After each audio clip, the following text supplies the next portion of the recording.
Welcome, guys. Tuesday night, OBR streaming network. This is Pete and Joe breaking down the Week 6 matchup against the Pittsburgh Steelers. My name is Joe Mazzullo, and my man on the other side here is Pete Smith. Pete, how are you? How was your weekend, sir? Saturday was fun. I mean, Saturday a lot of good college football. Sunday not as good. Yeah, it's kind of how it goes this time of year when it comes to the weekend split between the Buckeyes and the Browns. So just a quick little recap. Game in Pittsburgh coming off the Europe trip where we lost to Minnesota. It was a funky travel week and a rough setup with Pittsburgh coming off the bye. I would say the offense looked about how we assumed it would look going into a buzzsaw of a situation. And man, we hear the chance for Kevin Stefanski's job pretty loud right now. Pete, how do you feel about that one? I think there's a huge disconnect with fans on this and how ownership sort of views the situation. Fans are going to trot out 4-20 or whatever the hell it is at this point, carry over last season's failure to this season, and ownership just doesn't view it that way. And in fact, they also looked at the 6 games like we all did when the schedule came out, went, this is not going to be good.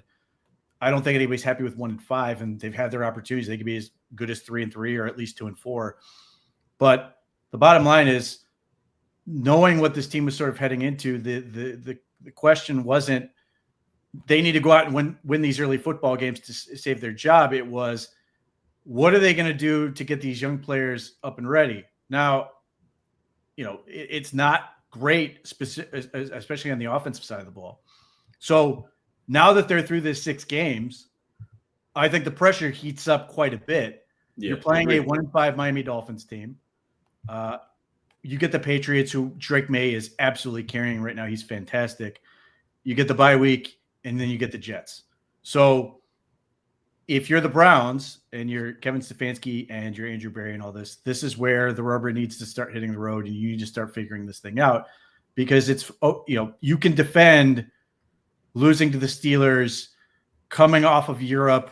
They get their bye week on the road, all of those factors, and you lose by 2 scores. It wasn't like they're blown out, even though the Steelers largely controlled the football game.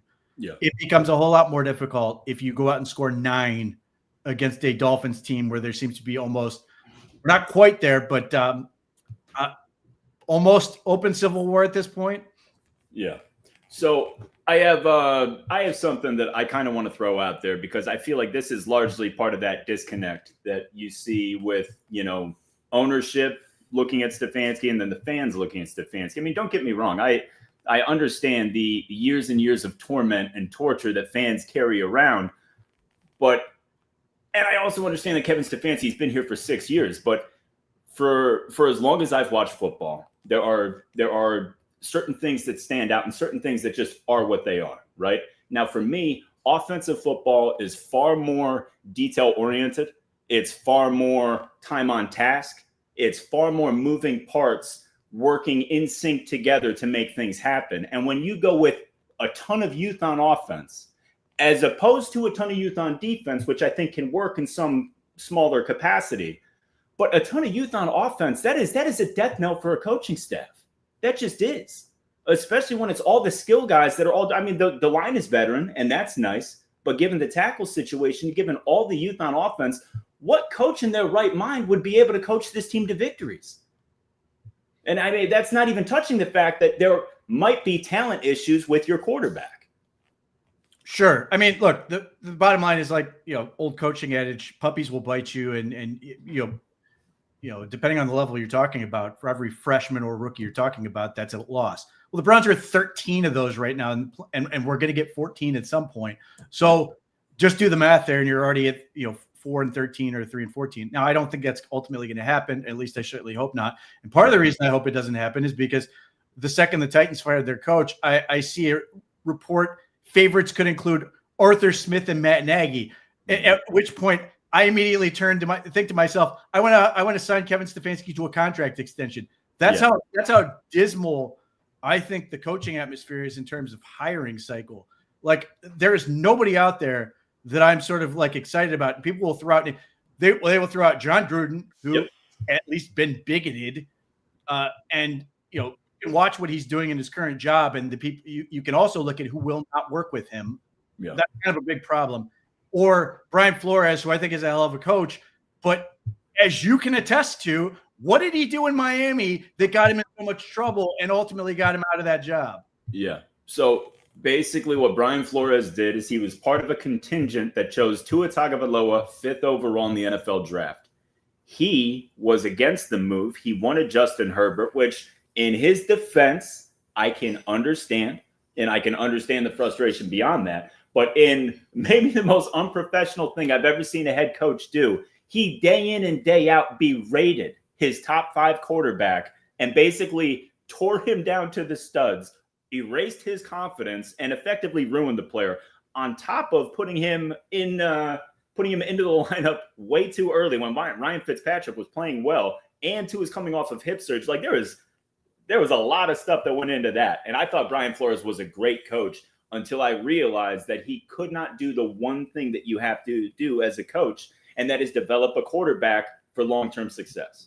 Absolutely. So, like, I have no doubt that somebody's going to be out there going, I'm sure Brian Flores has learned his lesson. And maybe he has. But I heard this any number of times with Josh McDaniels and people wanting to turn over the keys to the franchise to Josh McDaniels, who has proven to be one of the worst head coaches in NFL history. So, listen. So, from my standpoint, I'm sitting there going, please go ahead and beat the Dolphins, because I do not want to deal with this. I want them to be able to rally and figure this thing out. It's not easy with what they're dealing with, but the same token, this is the bet the Browns have made on themselves. This regime has made in terms of turning to these rookies and going with it. So, we've got to see what the Haslams define as progress is ultimately maybe different than how anyone else is going to define it. But like, if we start to, they got to score some points for starters, but if they can start to get this thing going in terms of getting guys to play more efficiently, like I'll use Harold Fannin as sort of a microcosm. Harold Fann's a very talented player, leading the team in receiving, has had as many drops, I think, with the Browns already as he had in his entire collegiate career. And then, like, there are times when you can see they're trying to run concepts with like play action stuff, and he's either misdiagnosing what the threat is or just not going to the right place in terms of his blocking, and it's screwing up plays. So, I'm not going to sit here and go, Harold Fannin sucks, because he's clearly a talented player. He's good enough to lead the team in receiving, but it does show you this is what you're trying to deal with as you move from the college level to the NFL level, and just how big those mistakes weigh on you. Because if he catches that ball down the left seam, that's a huge play. That's another explosive play. But at the same time, he's doing all these good things. Shook off multiple defenders at one point to get the only explosive play they had the entire game. Mm-hmm. Like, there's a lot of this going on with this team. And even, you talk about the defensive side of the ball, it's certainly in some ways easier to step in, but like Mason Graham is playing arguably the most difficult position in on defense, or really the league, outside of quarterback, to sort of transition to and go against, because you're immediately going against grown-ass men with mortgages who are going to do everything they can to ruin your day. And Carson Schwarzenegger's been fantastic. But like, as I said, the 6 games, you can sort of look at it and you can sit there and be frustrated as hell, as are we, that they don't get the Bengals game for reasons that are entirely on they have to own, although I wouldn't put that on coaching. That's the other problem, is we never separate the issues.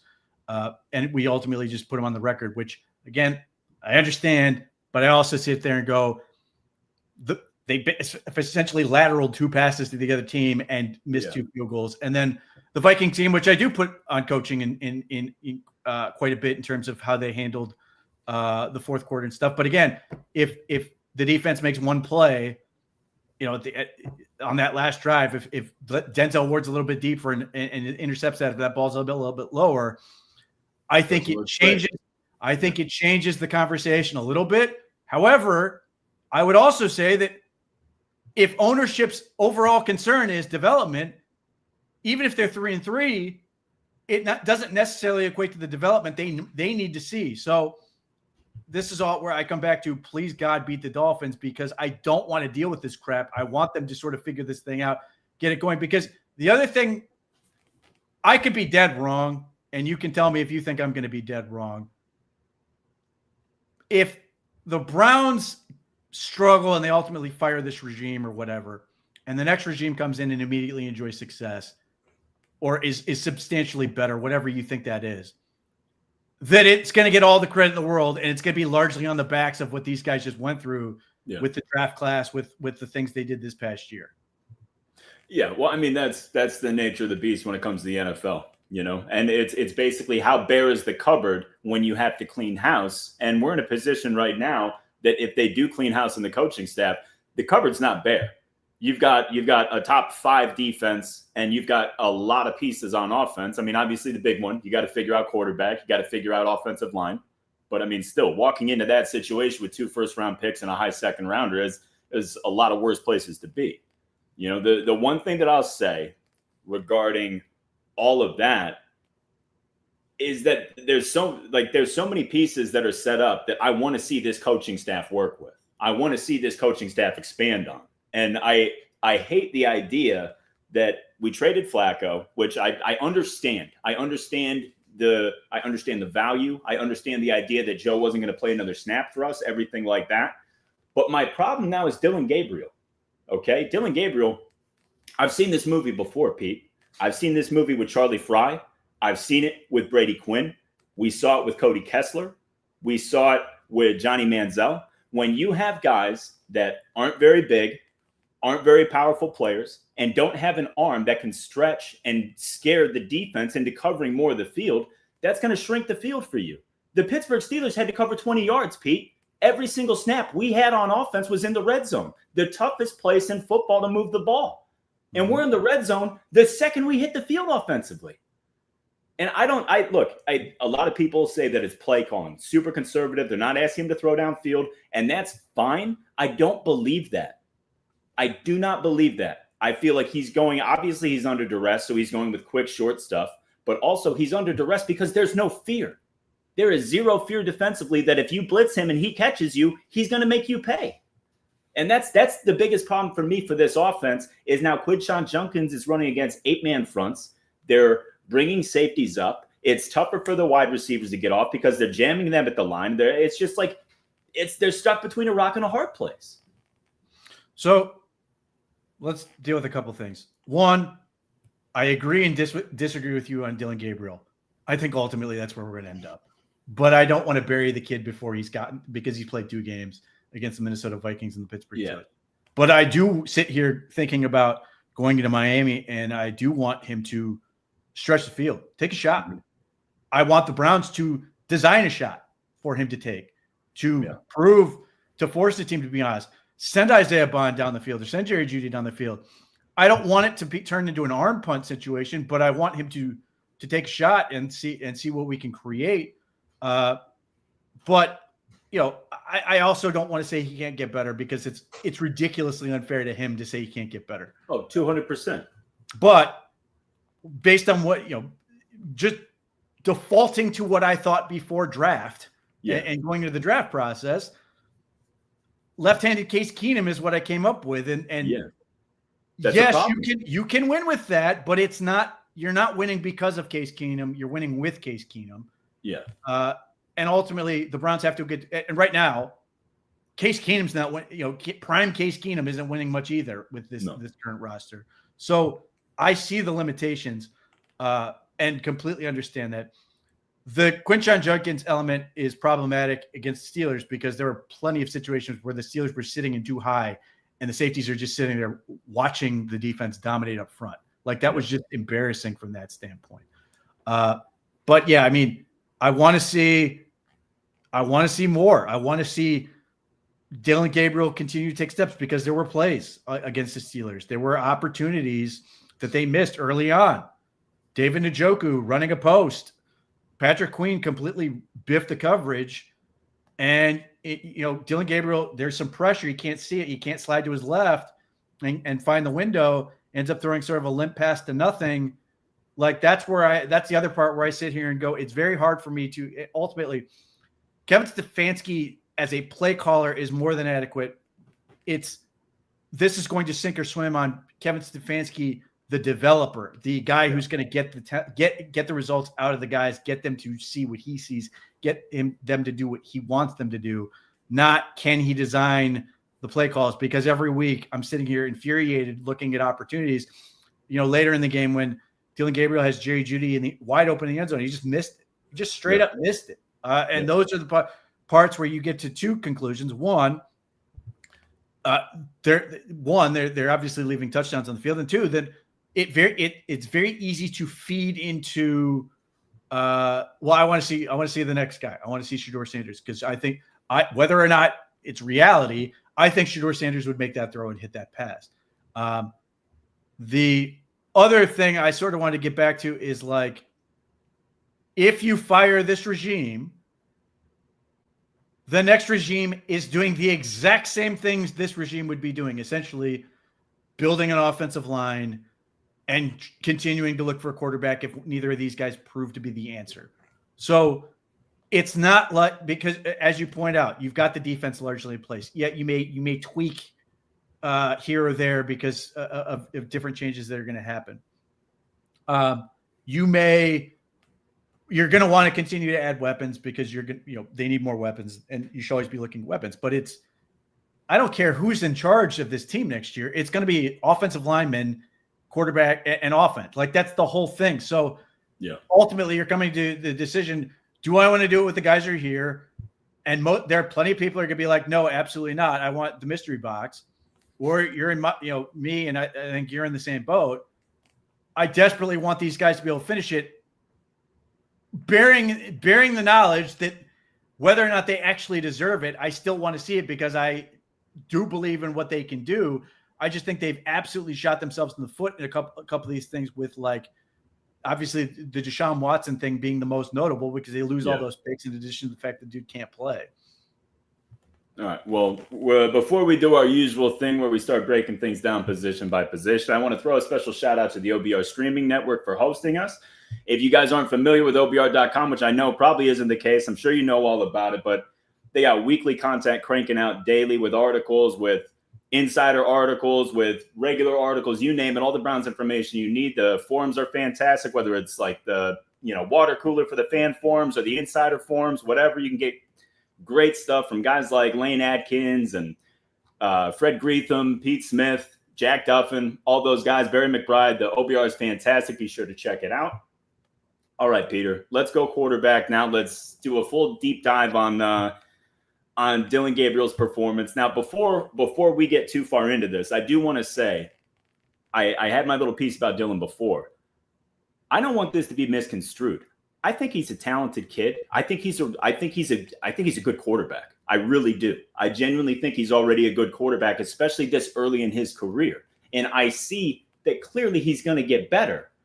My problem is the limitations with the size and the skill set. I just don't trust that to be any better. And I look at that as, I'm totally cool with him being a long-term backup, but as my starter, Pete, I have no interest in him as my starter. I just don't. And I know that's not fair, but it's just the reality of the position, and it's the reality of the NFL. You've got nuclear weapons like Lamar Jackson and Josh Allen running around a football field. I need more out of the quarterback position. I can't have the 94th pick in the draft as that guy. That's where I'm at with Dylan Gabriel. I think he's an NFL player. I think he's going to have a 15-year career, and he's going to be an asset to an organization. I genuinely do. He's a talented kid. I just don't see him as that long-term guy because the ceiling's just not high enough.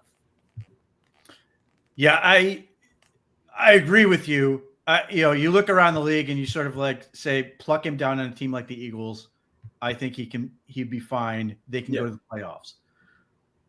But, unless something changes dramatically soon, and or in the course of his career, because obviously, even if the Browns draft a quarterback, it's not like Dylan Gabriel's career ends. Yeah. That quarterback may not be ready. They may need somebody else to play now, and Dylan Gabriel might be that person. But yeah, I mean, ultimately that's, one, I don't like drafting overage quarterbacks in general. He's 24. And yes, he does have limitations. And yes, he can do all the things that Kevin Stefanski might like, but he needs overwhelming advantages to sort of, he's not going to outduel necessarily these guys on an even playing field. He needs what? I mean, even at Oregon, he was surrounded with really good football players. And that's not, he sort of fits into that Ken Dorsey, Chris Weinke, those type of guys where you have the superpowered team and you just need a guy who can distribute the football and be smart, he's absolutely that guy. And that could be a great backup, which ultimately I think he's going to be. Yeah. But I agree with you. I think, long before he ever became the starter, and I want to see him develop. I want to see him to keep going and see if he can't get better at this thing. But I never thought to myself, man, there's a world where he's going to eradicate the need for getting the real quarterback. Now, having said that, if he can play well enough that it stops the Browns from having to force the issue and chase something that they don't want to have to chase, great. I'm fine with that. But no, Dillon Gabriel's not going to stop you from looking for the ultimate guy. Now, so like if you get Dillon Gabriel and he plays well enough, and let's say the Browns somehow go on some weird streak of wins and you sort of take yourself out of the top spots for this thing, and you want to take a guy like Lenore Sellers, the lengthy project he will be in all, which will take multiple years to sort of get there. Dillon Gabriel and he can afford you that. Quarterbacks is exactly what you're going to have that type of thing as you build the rest of this thing up. That's sort of the calculus with this thing, as much as he's sort of unsatisfying in what he's trying to do. Like I like his ability to distribute the football. I like some of the passes he's capable of making. I think, I don't know why people got into their heads that somehow his legs were going to create some massive advantage. No. If you've got, if you've got decent protection, he can take an angle. Yeah, he's going to be in good shape, but he's not outrunning anything like it. No. This idea that he was going to the Browns were going to have a bunch of rollout success against Nick Herbig and company was insane. So that's also part of the problem is, yes, Joe Flacco is immobile. He can't move, and you can move more with Dillon Gabriel, but it's not like it's like people thought they were getting Lamar Jackson or something, the way people talked about his legs. Yeah, no, he's like a lot of these guys. He's a nice athlete, and he can if there's nobody there, he can run and hit the corner for a quick first down if he has to scramble, but he's certainly not a weapon. And he's certainly not going to take off and damage the defense in any capacity, as well as make the defense fear him in any capacity. It's like Baker. If you wanted to stop Baker Mayfield from running, you absolutely could, but nobody needs to do that, right? It's just like one of those things that when the time arises, he can make something happen with his feet. And that's Dillon Gabriel. He's not a dangerous athlete. He's got good feet for a quarterback. It's that simple. Yeah, he had 149 yards rushing for Oregon last year, and that not a huge number on 75 attempts. He had 7 touchdowns. That's an eye-popping number for that, but you know what it is. Yeah. Well, so we had a brief back and forth on Sunday because I am in the category of people who wants to see Shedeur. I would like to see Shedeur back. My preference would be Dillon gets these next 2 games, and if he doesn't play exceedingly well, I want to see Shedeur after the bye week against the Jets.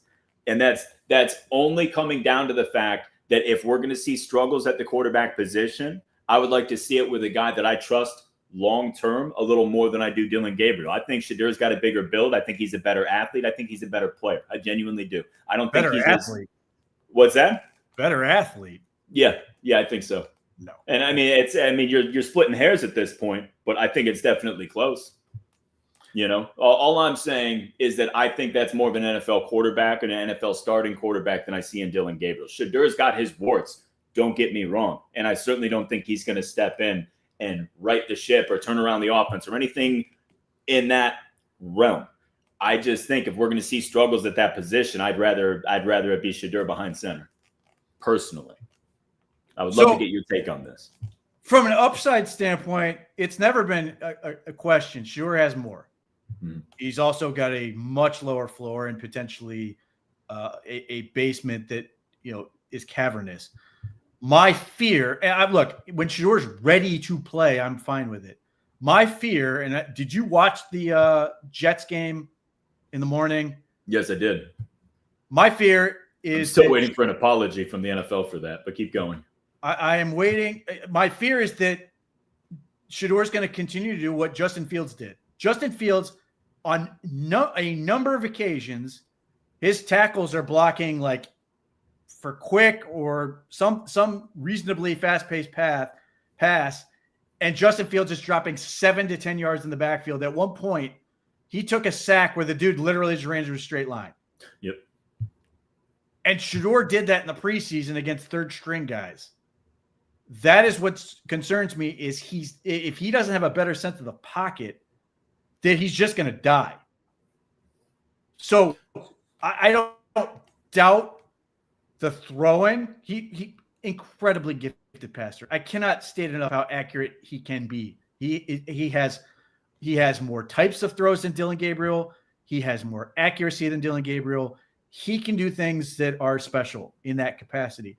But if he's going to do essentially what Deshaun Watson did last year for the Browns and just screw his line constantly, one, Dylan Gabriel is going to go right back in there, and the Browns are going to, or the Browns are going to lose. So I totally understand the idea of Shedeur has more upside, and therefore it's a more appealing option. But whatever he's doing in terms of his development, obviously the Browns felt comfortable enough where if Dylan did go down, that Shedeur would step in there. He's got to be consistent in the pocket. He's got to be consistent on knowing where where he is. He's got to be smart enough to throw the damn thing away and not run out of bounds back, behind line of scrimmage, seemingly in an attempt to protect his completion percentage, and do those types, or turn around on 4th and 1 and run the other way. And this is one of those things I can't see practice. So, I don't know where he is in terms of his development. I don't doubt the work ethic, in part because I'm constantly showed videos of him working out at Baldwin Wallace, which, by the way, more power to him. I'm glad he's working. I just don't care to see it. But it's one of those things where if I don't see it, he's not getting credit for it. So I understand. So if he can get to that point, great. But also the other part about this whole thing is, if you're in the I want to get rid of Kevin Stefanski and Andrew Berry camp, I don't know how many coaches wouldn't just cut him.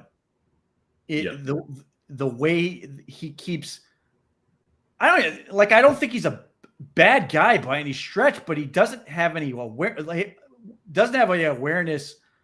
on how not to sort of be a distraction. Even though I don't think he has any ill intent by any stretch. Yeah, but he's there, and he just keeps allowing himself to be the center of attention at points, and then even during the game, he cannot sit still. He does things that I don't think he's showing anybody up, but he's putting on the helmet and all this other stuff, making it either making it look like he's trying to go in or these type of things. And this is ultimately nitpicking, but I could see any number of coaches I'm not dealing with this crap and just immediately move on. So if you're, I think if you are in the Shedeur camp, you should also be hoping hell that Kevin Stefanski is going to stick around, because Kevin Stefanski is not bothered by this. I think of a guy like Bill Parcells would throw him out immediately. Those type of things. But broader point, if he can protect himself, I'm interested. I'd like to see what he can do throwing the ball, because he will throw it down the field. He will try to do some things. Like with everything else, I'd like the offensive line to be more stable. Yeah. I am desperately hanging on to the hope that we haven't heard anything awful about Cam Robinson, that he's not dead.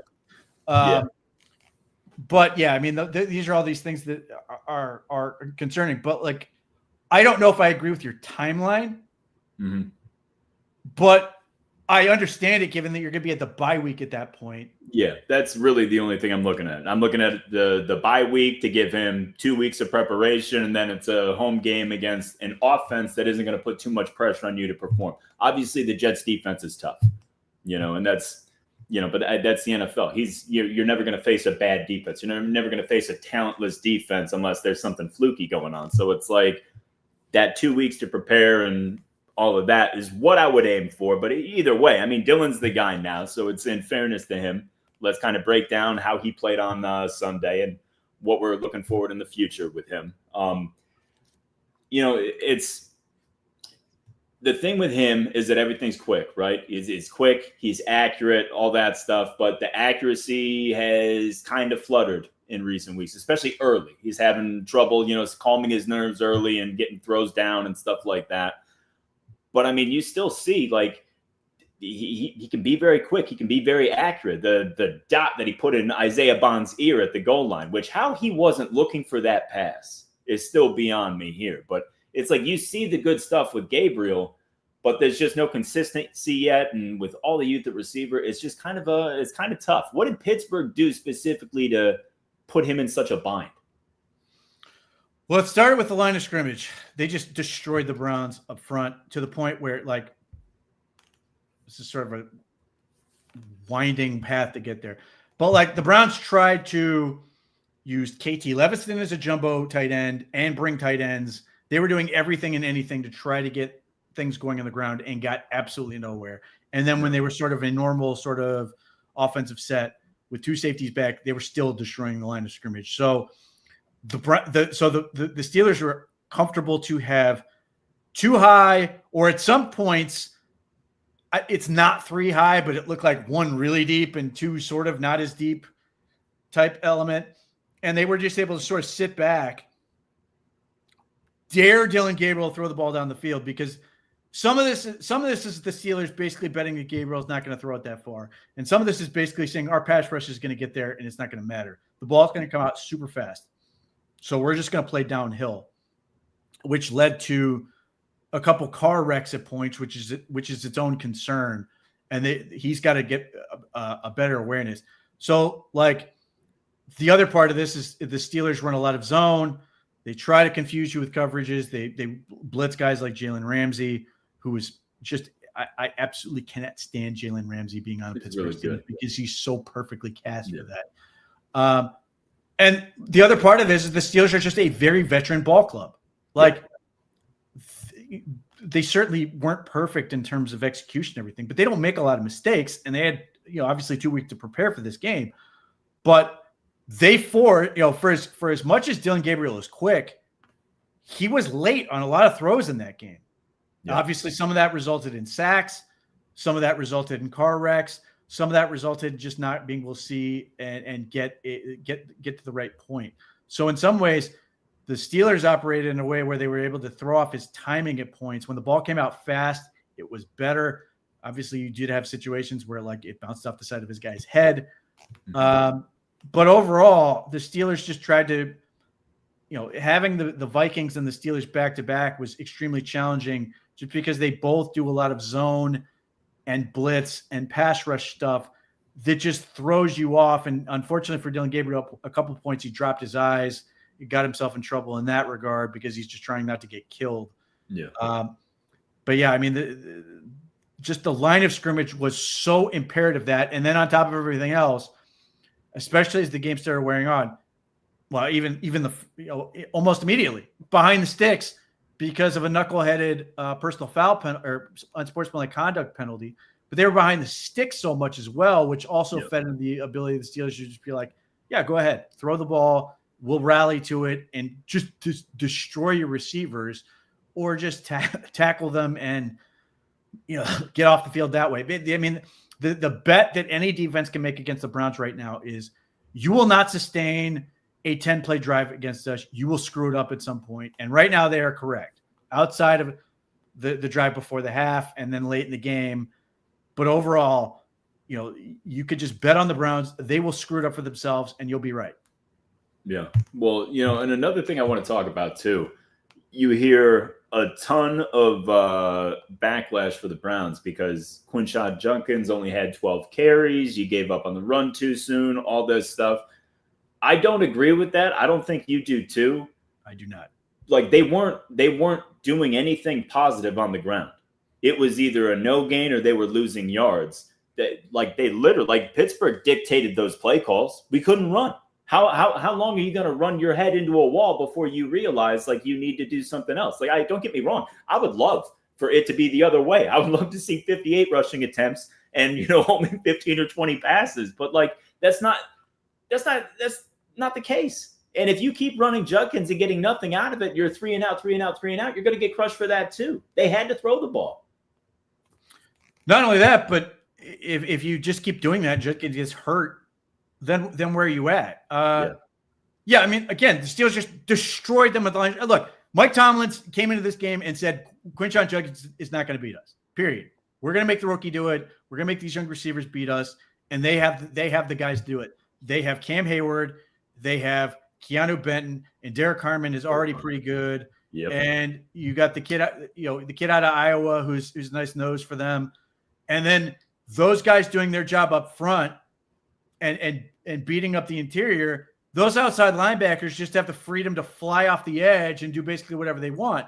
They'll either hit the run or they'll just keep going and go right to the quarterback. So it plays right into the Steelers' strengths in that part. The Browns all these people are talking about, well, the Browns should have done this, that. They tried to run outside. They tried to do every sort of thing they could do. And when Quinshon Judkins was in the game, the Steelers were basically like, we don't care what else you're doing. We are going to stop him, willingly surrendering a little bit of yardage, like a 12-yard run to Jerome Ford, and a little sort of a little outside attempt with Dylan Sampson that got a little bit of yardage. But they were going to follow wherever Quinshon Judkins went and destroyed them. Everything. So a lot of that comes down to the offensive line had its arguably worst game in the run the entire season. Obviously, losing the 2 tackles did not help, but the interior got their butts kicked by and large. And just at that point, you're stuck. The play that stands out to me, and I've referenced this a number of times, fourth quarter, Steelers are running soft zone and basically just trying to salt away the clock. The Browns hand off the ball to Quinshon Judkins, just trying to get something going, 1 yard. So the next play, what do? They throw to Harold Fannin, who gets the first down, or 8 yards or something like that. Like, you have to try to score points. You have to try that, because this is the problem. It's not like the Browns were down 30. They were down 2 scores. Like, if they got a big play and all of a sudden, right back in, it's a 1-score game. You're right back in at that point. I agree. This idea that, like, they scheme something up for the running play. You cannot scheme out of getting your ass kicked. Like, that's the problem. Like, you can do whatever you want in terms of all this stuff of we're gonna come up with some great concept. With the Steelers, their defense is designed. You have your interior guys that are just right on the line of scrimmage. You got the linebackers there, and then you have these outside linebackers hanging out there like vultures, just waiting for you. And Quinshon Judkins at points tried to, like, stop and sort of bounce, and there was just nothing there. So, like, the one thing that they sort of tried to do at one point and almost got intercepted on was they tried to throw it to him. Yeah. And unfortunately, like, Nick Herbig did a great job of disguising his intent. Great job, yeah. But, Dylan Gabriel didn't see it. It could have been a pick 6. But, like, if I'm annoyed by anything with Quinshon Judkins, it's they're not trying to involve him in the passing game enough. This week, it was certainly not about the run. Like, it's just insane to me. Like, I don't know how many attempts for nothing do you need before you're like, okay, that's enough. Like, this is the Steelers just had them absolutely beat on that. So you had to do something else. Yeah. And look, the Steelers, especially that front seven, that's a brute force front seven. Like, they always give us problems. The game in Pittsburgh is my least favorite game every freaking season because of this very thing. The defensive line controls our offensive line. They put pressure on the quarterback. The offense can't do anything. It's a crowd full of people that I just can't stand, and it's just the worst. It's the worst game every year. There's no way around it. And that's just – but Tonio's always struggled up front against Pittsburgh. I just feel like he gets out-muscled. He's a finesse guy, and I feel like it is amplified in those Pittsburgh games, man. It's just a brutal front to try to run on. And when you have a quarterback that doesn't challenge anything, it makes it even tougher. All right. So talking about Judkins now and the way that they, sprinkled in, Sampson and Ford and everything like that. I mean, you see, they're really trying to get Sampson involved. They're moving him all over the place. They're trying to manufacture touches. I cannot wait until this freaking schedule loosens up and we get some reasonable teams that we can actually start putting together a game plan that we can actually execute. Yeah, I mean, clearly, Dylan Sampson's in every script. Yeah. They always have something called up for him to sort of get out there and operate in some form or fashion. He has not been as dynamic as he was against the Bengals, but there's still clearly ability there and enough ability that the Browns are really interested in him. And they put him on kick return on top of everything else just to give him another excuse to get the ball in his hands. Yeah. So, look, and it seems like there's an element to the Browns where they're sort of, one, they need to run more plays, which is part of the problem. But it does seem like they're getting to a point where, like, if guy A cannot do it, we're moving on to guy B. And Dylan Sampson seems to be guy B in a lot of these situations where they're trying to come up with ways to screw it. If our receivers aren't going to give us enough, we're going to find a way to put Dylan Sampson on the field and have him do it. So I'm all for that, by the way. I am all for coming up with different ways. Like, again, I'm not a fan of empty, but the play they scripted up, which had David Njoku wide open, was great. And that's the part which drives you insane because they have these things scripted up and ready to go. It completely gets the look they want. And it's the difference between the Steelers finding, Darnell Washington wide ass open because both teams got the coverage bust they were trying to get. The Steelers hit theirs, the Browns didn't hit theirs. Yep. And that is largely what the game came down to, is the Steelers hit on their shots and the Browns did not. Yeah. And I mean, honestly, that's football, and that's also the difference of when you've got a, future Hall of Famer throwing the football versus a rookie in his second start after a Europe game on the road in a tough environment. Like, that's it. That's the name of the game, And as far as Judkins is concerned, I mean, it's real easy to get frustrated about these losses, but the talent is still just oozing out of that kid. Some of these lesser defenses, he's absolutely going to feast on. I can't wait to see his progression. I can't wait to see how they put more wrinkles into the offense. Like you're saying, man, the receiving talent is there. We've been talking about it for a couple of weeks. I'd really like to see them expand on that. Jerome Ford always makes nice plays against the Steelers. You ever notice that? He tends to pop up every time we play Pittsburgh. Maybe that's what I like about him. Yeah, look, I mean, this is where I sort of like I never understand why people are so interested in getting rid of Jerome Ford. Yeah, because he's just useful. He's exactly what you expect to get out of a third back. And granted, hey, I'm right there with you. I really liked Rocket Sanders in the draft process, so I do have interest in seeing him. Oh yeah, I really liked his efficiency, particularly on third down, because if the Browns could run the ball effectively, his whole thing at South Carolina would be getting in weird third down situations and then just breaking a huge run to sort of break the back of the other team.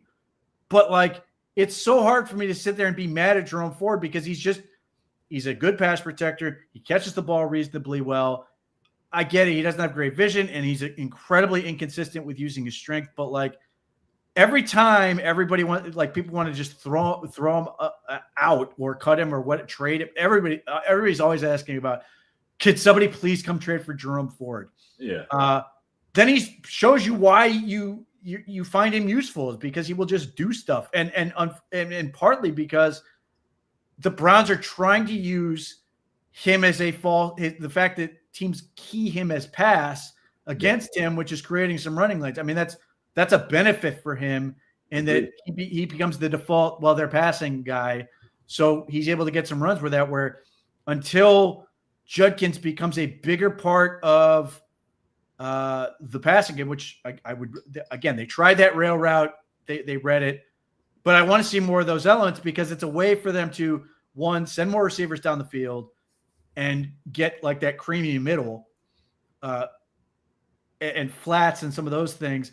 But he's just so dynamic that it's sort of like, the whole thing with Nick Chubb, who is not nearly as talented as a receiver, but it's like, rather than having him take on 11 guys, let's make it 6 or whatever. Take a few out of his way and just let him cook at that point. So I would like them to come up with some different ways to do that. If it's as simple as putting a Ford in the backfield or Sampson in the backfield and Judkins out somewhere else and giving him a quick manufactured touch, so be it. But and I'd like to see more of those type of things with Dylan Sampson as well. Just get the ball out on a quick screen and see if you can't create that way if you're going to get some opportunities there. Yeah, agreed. And another thing too about Jerome Ford, he's the only professional on the roster right now. You got Correct. 3 other rookies in that room, and one thing that I want to stress, it's so easy for us to simplify things and be like, well, that guy's fast, he should be a good wide receiver, or that guy's big and fast, he should be a good running back, or this, that, and the other. But that's the easy part of the job. The see ball, get ball stuff is the easy part of the job. These guys are in a classroom hours upon hours a week studying and preparing for the game. They're not studying how fast I need to run. They're studying all the little details and all the little nuances that go into football, whether it's technique or offensive scheme or defensive philosophy, whatever you want to call it. There's so many more things that go into it than just, he's a better runner he's better with the ball in his hands, I want him instead of him. There's too much nuance to just cast aside all veterans and go with all youth. Yeah, he's a professional running back. He's the only one. If it's not him, it's Deuce Staley at that point. Like that's your guy. All right, so let's shoot over to wide receivers here in a second. But before we do, guys, check out Browns 3D. The weekdays, 6 p.m. Jeff Lloyd is the one-man show. Hard-hitting Browns information. It's fantastic. Be sure to check out Jeff out. Weekdays, 6 p.m. Browns 3D with Jeff Lloyd. All right, so going over to wide receivers, Jerry Jeudy had another up and down day. He made a lot of nice plays, but he had a really bad penalty on the first drive with a personal foul. He then followed it up with a drop. The inconsistencies are there. We're talking about this every week, but this is kind of Jerry Jeudy football, is it not? Yeah, he's passionate. He wants to win. He wants to do these things, and unfortunately, you can get into his head, and occasionally he will react. And look, the situation in this game, to me, it felt like a nothing burger, and both guys did stuff, and it should have been a penalty on nobody, but they threw the flag on him, and so you got to deal with it. And it immediately put them behind the sticks and basically doomed them to punt. But the reason you keep going to him is because he's really talented and can do some things. Now, part of the problem is, as you alluded to, Dylan Gabriel's got to go down the field more. He's got to push the ball to allow a guy like Jerry Jeudy to be more effective. Now, and like he obviously had the drop on that after the personal foul where he was never going to get there, but you still want him to catch the ball. And 2, it's field position and just getting him in some sort of rhythm. Mm-hmm. And he's got a bad habit of compounding those type of elements. And then later, people were all ready to jump on him because he got the offensive pass interference penalty. And I think he saved Dylan Gabriel from throwing a pick because the DB was ready to jump on it. And he grabbed him. It was offset penalties. And then Jerry Jeudy makes a great play on the other side, the next play. But unfortunately, then Dylan Gabriel threw him a post route, skinny post, the one shot, the closest thing to a shot down the field. And whether he was worried about taking a hit from the safety or whatever, the ball ends up sailing harmlessly through his hand. And it's another situation where you aren't getting as much as you could out of him. Yeah. They desperately need to get it going with him. It's one of those things where he could absolutely have a game where he goes for 200 yards. He's that good. He's shown that. But just get him going, and he's going to take off and hopefully open things up for everybody else. Like the one thing I will say was I was happy they went with 13 targets to him. They needed to work. He's got to do his part. But Dylan Gabriel's got to put him in spots to make plays, throw him further down the field. They just got to keep going. They have to keep working at this and get it right. I know they're putting in the time for it. It's just got to click at some point because if it does, I think it's going to open everything up. And as I've said on multiple occasions, when Jerry Jeudy goes, the Browns score points. Every explosive play has resulted in points and usually touchdowns with him. Yep, agreed with that. Love the 13 targets for Jeudy. And that's the thing.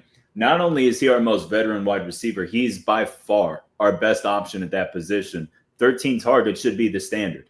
It should every single game we should be looking to get him double-digit catches and double-digit, receptions. But it's the same problem that we've had when we can't stay on the field. We can't generate the amount of touches that we want for all these guys. I would love for David Njoku to have 5 to 10 targets. I would love for Quinshon Judkins to have 20 carries, Dylan Sampson 5 to 10, all that stuff. But you have a limited pie if you only have so many snaps. You know, I'm not a big forced targets guy. Yeah. But he is legitimately far and away your best weapon. Yeah. Yeah. So how about Isaiah Bond has been making strides. He's been making plays. I feel like the last couple of weeks have been quiet. The Pittsburgh game was a little disappointing. The fastball to the ear hole that he took. And then I don't know if you noticed this. He and Jamari Thrash got into it after that play, yelling at each other. And I mean, is this not just another example of just too many kids on the field? And you're going to have these little breakdowns here and there? Yes. Having said that, I don't know what he's looking at. I mean, my assumption is he's looking for defenders. But yeah. I mean, it takes points off the board. If he's looking and he catches the ball, he probably walks in. But Thrash, if the ball was going to Thrash, he scores. Like, this is what's happening, where they are taking points off the board. Again, the play is drawn up correctly. You have the matchups you want. You have everything you want, and then you just get in your own way. That is incredibly infuriating. And it's Isaiah Bond is very talented. There are points where he just does not have much awareness, and and the Browns are trying to coach this as fast as possible. And they can throw all this information and coaching at him all day long. It's just a question of how much he can absorb at a given point in time. He seems like a smart kid, but it's the growing pains are real. They are real. Yeah. Yeah. How about so Dylan Gabriel got banged up a little bit on Sunday with the whole hospital ball thing, and he certainly made some tough throws. He was under pressure. He was trying to make plays happen, but he hung some dudes out to dry. He got Judy lit up. He got Njoku popped a couple times. This is something that I'm going to chalk up to a tough situation in Pittsburgh. We can't see more of this moving forward. Sunday was rough. Yeah, I mean, this product of what the defense was doing, they were just setting these things up. It's a product of Dylan Gabriel was late on throws, which is it's got to be there quicker. And some of this is learning how fast the NFL is. David Njoku took what appeared to be a big hit to the quad. He stayed in the game, ended up being a knee. When they finally ruled him or took him off the field, they called it a knee. Yeah. I mean, he got Gage Larvadain killed. Murdered, absolutely murdered. And, this takes care of itself real fast because you're not going to have anybody to throw to if you keep doing this, or guys are just going to, duck out, because Gage Larvadain did everything you ask a guy to do. Go make the catch and deal with it. And he did it, and he was out on his feet, and, dirty hit, but also what is he supposed to do type hit. But yeah, it has to be better. He has to learn from it immediately because you cannot keep doing this. You've got to find better options. Those, unfortunately, were some of the longest balls he threw all day. Yeah. So on some level, you're sort of encouraged by that part of it, but like everything else, you just can't keep doing it because we're at week 6. We're heading into week 7. You cannot get these guys killed, or you will not have anybody left. And at some point, the coach is going to be like, "Listen, I cannot put you out there because you're just getting guys lit up." Yeah. Yeah, I mean, not just guys that are getting lit up, but Jerry Jeudy's making 17 a year. He's your number one wide receiver, and Njoku's making 12 or 13 a year. You can't get these guys killed. The offense is already struggling to score. You don't want to get worse. So Njoku took some hits, but had a nice game. Another decent game out of Harold Fannin. Like, we want to see more from both of these guys, but we at least see the skill set. We at least see the ability. Fannin's a nice player, man. I like the tone that he and Judkins set every time they touch the ball. Like, you have to like scrape these guys off the turf to get them down, dude. I'm a real big fan of the way this kid plays. Yeah, I mean, the fact that they're getting as many I'm encouraged by the fact that Njoku's getting targeted more, but it's also in part because they're in the sort of normal like throwing space for Dylan Gabriel based on I'm going to continue to take the underneath option. Yeah. Having said that, like, yeah, Harold Fannin will fight tooth and nail for every single yard. Obviously, the drop hurts and some of the miscues he had hurt, but he's still, 81 yards on the day. Mm-hmm. I think 7 receptions on 10 targets. I think he's the most efficient receiver they had in the game. He's leading the team in receiving yards. All of this is great. You just need to build on that element. And if you can do that by going deeper down the field of these receivers, or at least creating the making the defense believe you're going to do it, then it hopefully will create more space for those guys to operate. But like, that part of this is working. You've just got to build on it and expand on it so there's more guys. Let me ask you this, because, after the Newsome trade and the Flacco trade, obviously, lots of people are assuming fire sale. They're assuming, they're going to start, getting rid of veterans, stuff like that. I personally, I'm a David Njoku fan. Okay. I don't see any team offering us the value that I would personally want to move off of Njoku. Okay. You keep hearing his name in trade talks. Do you think there's any substance to that? Do you think that's something that they would truly consider? And if they, I can't see how they would. What's your take on a possible Njoku trade? I mean, the he's being brought up because of the state of his contract. He is on the last year of his deal.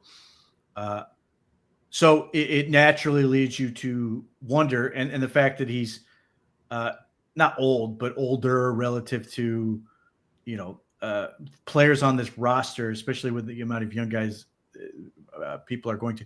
Look, I think Andrew Berry's going to pick up the phone. I just don't think he's inclined to take anything because, one, David Njoku is a good player, and two, he fits really, really well for what Kevin Stefanski wants to do. And I don't see a scenario where the Browns are going to get enough to where they're just going to be like, yeah, we're going to go ahead and give him up. Until they work out some sort of contract extension, you're going to keep hearing this or the deadline passes. So I'm hoping they'll get a contract done and they can sort of move on from that element. But I would be surprised if they move on from him. I just don't see, to your point, what like a third round pick, like, is that really enough? I mean, you got basically that for Amari Cooper last year, who you were more than happy to take. Yeah. I just think that you have to get so much more for it. So much more relative to, like, I'm not suggesting second round pick, but multiple picks. And even then I'm still not sure because the Browns have a ton of picks. It's not like they're hurting for draft capital either. Yeah. They need players. Not hurting they need good players. Yeah. They need good players on offense. David Njoku is all those things. So I don't see the incentives for it. If there's a world where David Njoku is willing to walk after the season and somebody's willing to pay him a whole bunch of money, you're going to get a compensatory pick anyway. So, and I guess the Browns are super aggressive in free agency with offensive linemen. Maybe they wipe out that possibility, but I still don't see. I'd be very surprised if they were willing to move off that, especially given the other trades they've made. Joe Flacco being traded is, one, doing a service for Joe Flacco and letting him play, which is what he wants. He's also 40, and there was a world where he's going to be cut at some point if they're forced to activate Deshaun Watson because they just don't have the roster space to keep 4 quarterbacks. You trade for Cam Robinson, which is adding a player. Yeah. And then you trade for a corner who's you can I've seen this thrown out there that I think Jason Lloyd argued this, that Tyson Campbell is a trade for next year, which makes no sense to me. He's obviously on very, very short notice played and started, but all they did was get a corner who's under control for longer and answers the question at least for next year in addition to this year. And the Browns just like him. If Jacksonville, the thing I don't know the answer to is if Jacksonville thought he was, or they ran a scheme that tailored to his skill set, what do they really think he's worth? Because clearly whatever they think he's worth is diminished by the fact they changed their scheme. Yeah. So a lot of people are immediately going to this idea that, well, Tyson Campbell is a worse player than Greg Newsome by virtue of the fact that, with the draft swap and everything else and the fact that Jacksonville is willing to do this move. But this is part of the problem when you're constantly changing regimes and shifting schemes and everything else, that you put yourself in a position where you are willing to eat $30 million because you're worried about paying other guys down the road and you deem a guy no longer a fit. And so you take far less for him. Yeah. I'm not, we'll see what happens, but I'm not convinced he's not going to be a better player for the Browns in the long run than Greg Newsome, who I really like for the Browns. But yeah, same here. I understand the appeal for Tyson Campbell. He's physical. He does a lot of things that the Browns really like. So I don't see the Browns in this sell mode. Now, there are a couple guys I could see in that realm. Shelby Harris is a guy I could see as a sell player. Yeah. The ones that I don't make a lot of sense are the people like speculating they're going to trade their starting offensive linemen. They're already bad enough. Yeah. I think the team would ask Joel if he wants to leave, and I presume he wouldn't. But I don't see a whole lot of movement in that regard. I think if the Browns are going to trade for anything, like they're looking to add guys. If there's an opportunity, they're going to try to add more. Because if let's say they can get a weapon or something, if they get the right price for it, they're going to pull the trigger. Well, and another thing too, it's like everybody keeps getting hung up on these draft picks. You got to fix the offense. You got to fix. How many more rookies and young players do you want to plug into this freaking offense, man? Like that's where I get the offensive line, but in terms of the skill guys, like everybody's like, oh, you got to draft a receiver. I mean, maybe. I don't know if that's the best thing. I really don't. I don't Drafting know if another receiver is the recipe that's going to make this cocktail taste better. Listen, there are a few receivers I would really, really like to have. No, of course. No, I think it's more of a case of if they're going to add receiver talent, it's going to be the big swing. It's going to be up top or those first three picks.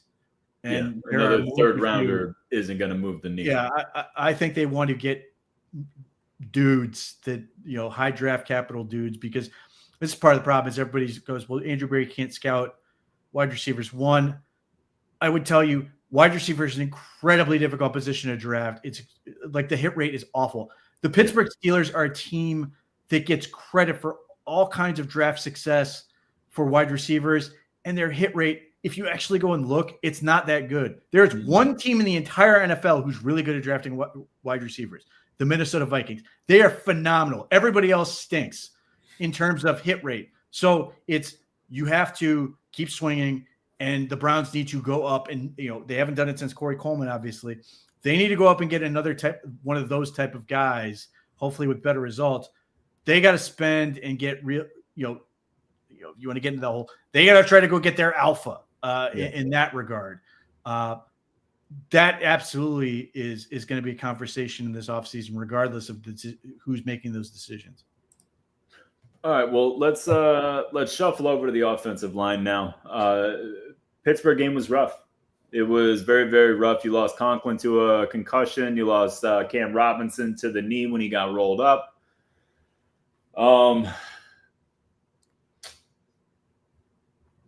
The Pittsburgh matchup is always a rough matchup for this line and this system. We always struggle with Pittsburgh, right?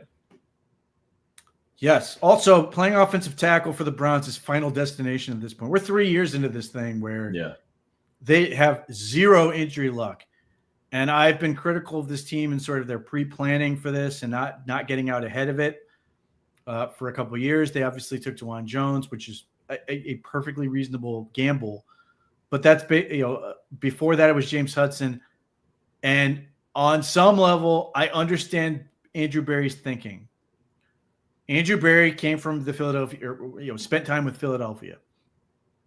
He also spent time with Indianapolis, obviously. But Philadelphia and Howie Roseman sort of had a big impact on him. By and large, where are the Eagles drafting all their linemen? It's the first and second round. It's like over and over and over. They got, obviously, Kelsey was a lucky situation for them. They crushed it there, and the Browns really liked the center they picked in the 6th round.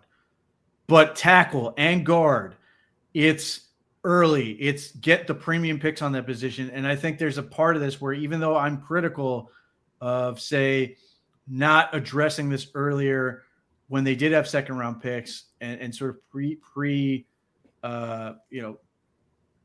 first first guessing as opposed to second guessing some of their decisions in that regard. Assuming they're here to do this, I think Andrew Berry is sitting there going, it's the first round, it's the second round. I'm going to get the beef there as opposed to getting mid-round picks, because it's just so hard to find talented linemen in terms of the athletes, in terms of the strength and everything else. And I think that's a huge reason why they gambled the way they did. And even if they've gambled the way they have, the interior has managed to magically stay healthy, beyond some small things that they play through. It's just the tackle position continues to get killed. They traded for 2 guys this season already. They've had different people come in and get hurt. Cornelius Lucas has been dealing with a foot since the summer, which I think was a good signing. I really like that move. Yeah. Just awful luck. And then, you go into Pittsburgh and you just get your ass kicked. And when that happens, when your offense is so dependent on Quinshon Judkins being successful at this point, it's a recipe for disaster. Yeah. And I mean, it really was from the opening whistle. We couldn't move the ball offensively, whether it was on the ground or through the air. And that all starts up front. And, it is what it is with that situation.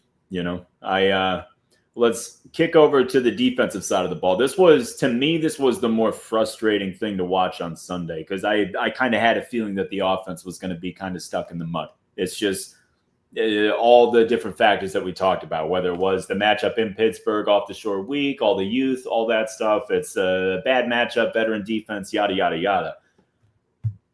But, man, the defensive line didn't pop the way that I was hoping they would. And Pittsburgh obviously game planned very, very well. Rodgers got rid of the ball really, really quick. It kind of negated any of the rush. But even when we got there, it was like always a half second too late. They always had answers. What was your take on the Browns' defensive performance? So holistically, I think the Browns' defense was fine in the sense that they gave up 23 points. Yeah. Like, if the Browns had an offense that was reasonable, you would take that in this game and run with it. Mm-hmm. But because they don't, we then have to delve into the things, and certainly they are not without sin. I thought I think Arthur Smith, even though I do not want him as a head coach, do not think he should be a head coach, I thought his game plan was fantastic. They did a fantastic job in figuring out how to attack the Browns with basically one wide receiver. They ran the ball in a way that gave the Browns problems. Jaylen Warren is the Steelers will underutilize him seemingly 16 or 15 games a year. He comes ready to go and getting the ball plenty against the Browns, and he's just a pain. Partly of that is because Jaylen Warren has the agility and speed to punish a team that will over pursue. Now, that did not come up. It has in the past. Yeah. But he still was able to get a nice average. And the Browns, for the second week in a row, I think were poor or porous in terms of their run defense. Steelers only got about 100 yards, but they largely were able to – and the Browns had their fair share of tackles for loss and all that stuff. Yeah. But I felt like they were successful enough that it sort of set up everything else. The pass – like, people want to get on Myles Garrett, so be it. The entire game plan, as it always is to take him away. Him. Yeah. Aaron Rodgers is not taking hits at this point. If they're near him, he's getting rid of the ball. His time to throw, I think, was 2.65, and that was sort of over. Like, really, there were a couple outlier plays where, like, he rolled to the right and was able to hang on to the ball on that really, really accurate vintage Aaron Rodgers throw to younger Hayward for the touchdown. Yeah. He outstanding. Like, there's the one play where Tyson Campbell is absolutely draped all over DK Metcalf, and the ball is perfect. That was largely his coverage all day. I was really impressed with him. From just a size, speed, the physicality, you could tell right off rip. He's a phenomenal athlete. He's got really good hips. He's smooth. I like him. Yes. Now, having said all that, even going to this game, I just sat there going, they do not really have anybody for DK Metcalf. He's just an absolute beast. And when he's on his game, he's just a man amongst boys. He looks like a DN, bro. It's ridiculous. It's ridiculous. So, and look, like they just like the Browns had a play scripted that worked right off the rip and was wide open. The Steelers ran that play to Darnell Washington, who I think had the best game of his life against the Browns. Yeah, no question. They were able to hit on those plays, but it really just felt so much like the run game was the jab, and then they had a couple crosses or uppercuts or whatever to sort of finish the job. I mean, the Browns defense gave up 9 in the first half. It was another weird, really bend but don't break type performance. Not to their credit, they stopped them. They forced the field goals in the second half. They were able to get touchdowns, which is ultimately what broke the game open. I mean, again, this game was never really out of hand. It just felt like the Steelers were in full control because the offense was so bad. Yeah. But it just felt like Arthur Smith's game plan just set them up for yeoman's work. It was not like the Steelers just kicked their asses, but it was just a matter of it was mechanical. It was smooth. It was very, practical in how it operated. And it was enough to get the job done. And here again, there are things, again, the run defense, I don't think was good. I think Carson Schwessinger, who I thought was fantastic tackling in space, was had a rough day everywhere else. I think he did a great job in sort of attacking the Browns' weaknesses. Yeah. And like you said, they gave up 9 points in the first half. They only gave up 23 for the game. The game was largely in striking distance if the offense could do anything. And when you got a team coming off the Europe trip in the first half and the Browns can't stay on the field and the defense is going back out there after every 3 and out, they're going to get gassed. We see it all the time.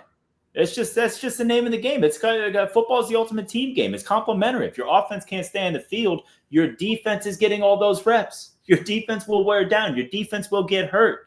Like it's not just winning the game that is important for the offense to be good. It's to keep your defense in one piece as well. Keep them. And it's the same thing we talked about in a couple other variations. If you give opponents enough time, they're going to scheme something up that beats man coverage or whatever the Browns are doing. And they did a great job. I mean, at one point, I don't know what Dom Jones was looking at, but DK Metcalf's wide ass open in the middle of the field. Like, just like the one guy you cannot leave wide open. They left open in the middle of the field. But yeah, I mean, there were just like, I have no doubt that Jim Schwartz is unhappy with the performance, and there are any number of things to clean up and continue to work on. I mean, obviously I think they were in a weird spot because when they acquired Tyson Campbell, I'm hoping that with, more time, they can get a more representative game plan and everybody's on the same page in that regard. But obviously, even the first play with Darnell Washington, Ronnie Hickman's the one who blew the coverage. Yeah. But I'm just hoping that more time, more communication. One, they basically couldn't play anything else other than man coverage because of Tyson Campbell.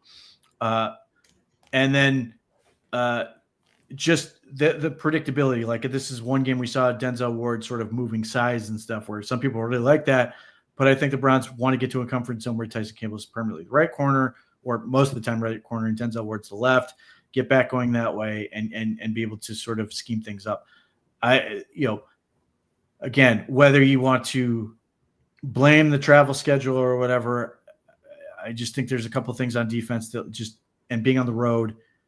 I am really hoping that when they're back home for the first time in what feels like forever, because it literally is Green Bay, the last time they were at home, that the defense is going to be more energized, that we're going to see a return to that intensity level they've had where they're just able to disrupt the opponent, and they can have another dominant performance. Yeah. Well, and that's the whole thing too. It's the defense responds to home cooking. They always have. They're always big at home. They always feed off the energy of the crowd. And look, I can't think of a better team to come in and face this Browns team right now than the Miami Dolphins. This team is coming apart at the seams. They got a ton of youth on defense. The defense is not playing well. The offense is a mess between Tua throwing the coaches and some of the other offensive leaders under the bus, which was one of my favorite things. This is a big game for the Browns. It really, really is. And this is a game where they need to make a statement. They need to show progress. They need to show that the plan is working. We just need a little more time. And I mean, I can't. I think for the defense coming against this Miami offense, I think this could be just what the doctor ordered. Yes. Look, the interior of their defensive line has been awful. They've got Kenneth Grant, Mason Graham's former teammate. Yeah. He is a very talented player who has absolutely struggled making the transition to the NFL at this point. So they are huge up front, like absolutely enormous. He's practically 340. They've got George kid from Maryland too as the nose tackle. Yes. So, and then Zach Seiler, who Seiler's a good player.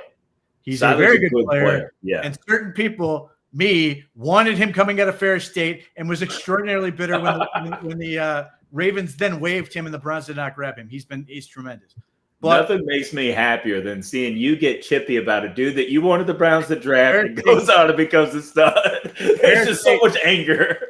The problem you run into potentially is where the Dolphins talented, the edge. Yeah. One place they have to dudes is the edge. Now, are those guys playing particularly well? Not really, but nevertheless, Jalen Phillips, Bradley Chubb, and the kid from Penn State. Yeah. And particularly the kid from Penn State, because he's really fast, Chop Robinson, gives you a little bit of a worry. So, as a result, everything for the Browns is find a way, somehow, some way to run the football and stay on the field that way and stay on schedule to try to keep them honestly. My hope, we'll see if it happens, is they are able to run to the tackles, essentially, whoever the hell is playing football this week. Might be one of us. Find a way, because if you can do that and you can take advantage of the edges, I think there's all kinds of real estate outside. You get further away from Jordan Brooks, who's pretty good at linebacker, and you ask those DBs to tackle. You want to make Fitzpatrick come down and tackle. Make Ashton Davis, or whoever the hell it is, Ashton Davis, come down and make tackles. Because at that point, maybe they can take a shot over the top. Rasul Douglas is fine. He's a good player. But their corner situation is not good. It's not. Not so at all. From that standpoint, you're sitting there going, if there's anyone they should be able to find a way and throw the ball against, it is the Miami Dolphins in some form or fashion, so long as they can protect them long enough. But if the ball comes out quickly, efficiently, great. There's a part of me that hopes that the Browns are going to put their inclination to this point, and I completely understand it based on the past 2 weeks. Minnesota struggled against the Steelers when the Steelers put basically jumbo package players in the game, and the Steelers going into last week had like the worst EPA in the league defensively against 12 personnel. Yeah. So I get it. Having said that, I would be really inclined to get smaller to run the ball this week in terms of, put Harold Fannin and David Njoku out in space or receivers or whatever and make them cover more of the field and see if you can't create issues that way. Because one, that may put the Dolphins in a bind in terms of having giant people try to move laterally. And it may just be a way to sort of find some creases in that way. And certainly, if there's one thing you can say about Quinton Njoku, dude ain't slow. Yeah. He's fast enough to take advantage of those situations. And that may be another way to get Dylan Sampson involved. This is the first week in a couple weeks where I sit there and think I would rather spread the Dolphins out more than necessarily bunch them up. Now, having said that, I have no problem with them doing both and seeing some form or fashion of them being able to do it. But if you can do those things, work in play action, all that stuff, then it's got to happen sometime. This is when they've got to pull everything out in terms of the development piece, the whatever they've got cooking in terms of what they've been sort of working on schematically and all those things. And then Dylan Gabriel's got to see it and rip it against his defense. And if he can do those things, they're not good. And they hate each other seemingly. I'm not convinced the Dolphins don't hate each other more than they hate the Browns. So you have to be able to take advantage of that. Yeah, I've been pretty steadfast in my support for this coaching staff. And it's not even that I think the coaching staff is some great infallible staff. It's got nothing to do with that. And it's got everything to do with, like, Kevin's getting killed for his offense, but the most important position on the field is a third-round rookie who's light on talent, in my opinion. And there's so much youth on the team. So it's like I've thrown a lot of excuses their way. A loss on Sunday, and if they lose in some nail-biting, freaky fashion, that's one thing. If they handedly lose on Sunday, then I'll be at a loss for words for what this means for this team moving forward. Because, like, I see it. I see the signs. I see what they're building towards. I see at least somewhat of their vision of what things can be. But they got to start proving it, and they got to start taking advantage. And a matchup like this, you can't lose to this team. You cannot lose to this Dolphins team. They're coming apart at the seams. They've got fans hiring planes to fly over the stadium with "Fire Mike McDaniel" slogans behind the planes. Like, this is a runaway train of a franchise. They have to look good in this game. Yeah, I mean, and here's the thing, like, there's a lot of people who want to paint this as a loser leaves town match. And the reality is I don't think either team's in a hurry to fire their coach. I think McDaniel's going to get the full year. I think Evan Stefanski can get the full year, regardless of what happens. But yeah, it's a pivotal game because you were basically going to this game trying to prove you're not the other team. And it's pressure. I'm hoping it's the kind of pressure that to borrow from RG3 or whatever, that makes diamonds in this case, or at least some sort of usable mineral that we can cobble together enough to just find a way to win. Beyond the offensive struggles, it's a morale thing. Just get a win, man. Get these guys in the right mindset. But I think so much of this is the team is pressing at points. It seems like we're seeing guys try to make plays or do too much, and just find a way to get it done. I think the Browns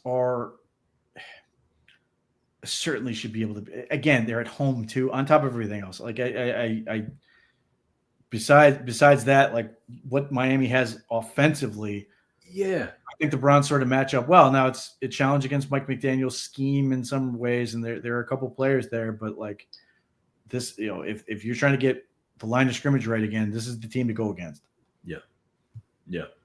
Yeah, between the line not being strong to Tua not being good under pressure. I mean, there's enough stars lining up this weekend that this should be a game to give the fan base a little bit of pause and be like, okay, like they're figuring it out. We're in the right direction. You got to give these guys time. One thing I would like to talk about is the secondary. The secondary always struggles in zone, man. I feel like all the big plays are always in zone. And it's always with somebody either jumping up a little too early or a miscommunication on the back end or something like that. I mean, am I off on that, or does that seem reasonable? No, they've routinely struggled with zone coverage. They don't communicate well. And unfortunately, one of the things I think the Browns lose with Greg Newsome is he was arguably their best in terms of communicating. Denzel Ward is a great cover corner. He has oftentimes been the wrong guy in zone, which is a huge problem. Certainly you've got Grant Elbert and Ronnie Hickman, who I think can be effective. Ronnie Hickman, again, but he's having issues with consistency. And I don't, Tyson Campbell is here because he's not necessarily a good zone player. You would like to be able to come up with some change up in terms of how you're covering it. Now, if it's not, Jim Schwartz loves cover 2 and invert 2 and all this other stuff. Man, there's a part of me who would just play quarters, man, and just let the receivers dictate who you're going to match up with. It boils down to man coverage at that point, just a different way of doing it. Yeah. But it would be nice. That it's one of my frustrations with Jim Schwartz in year 3. He talks in terms of baseball pitches and everything else.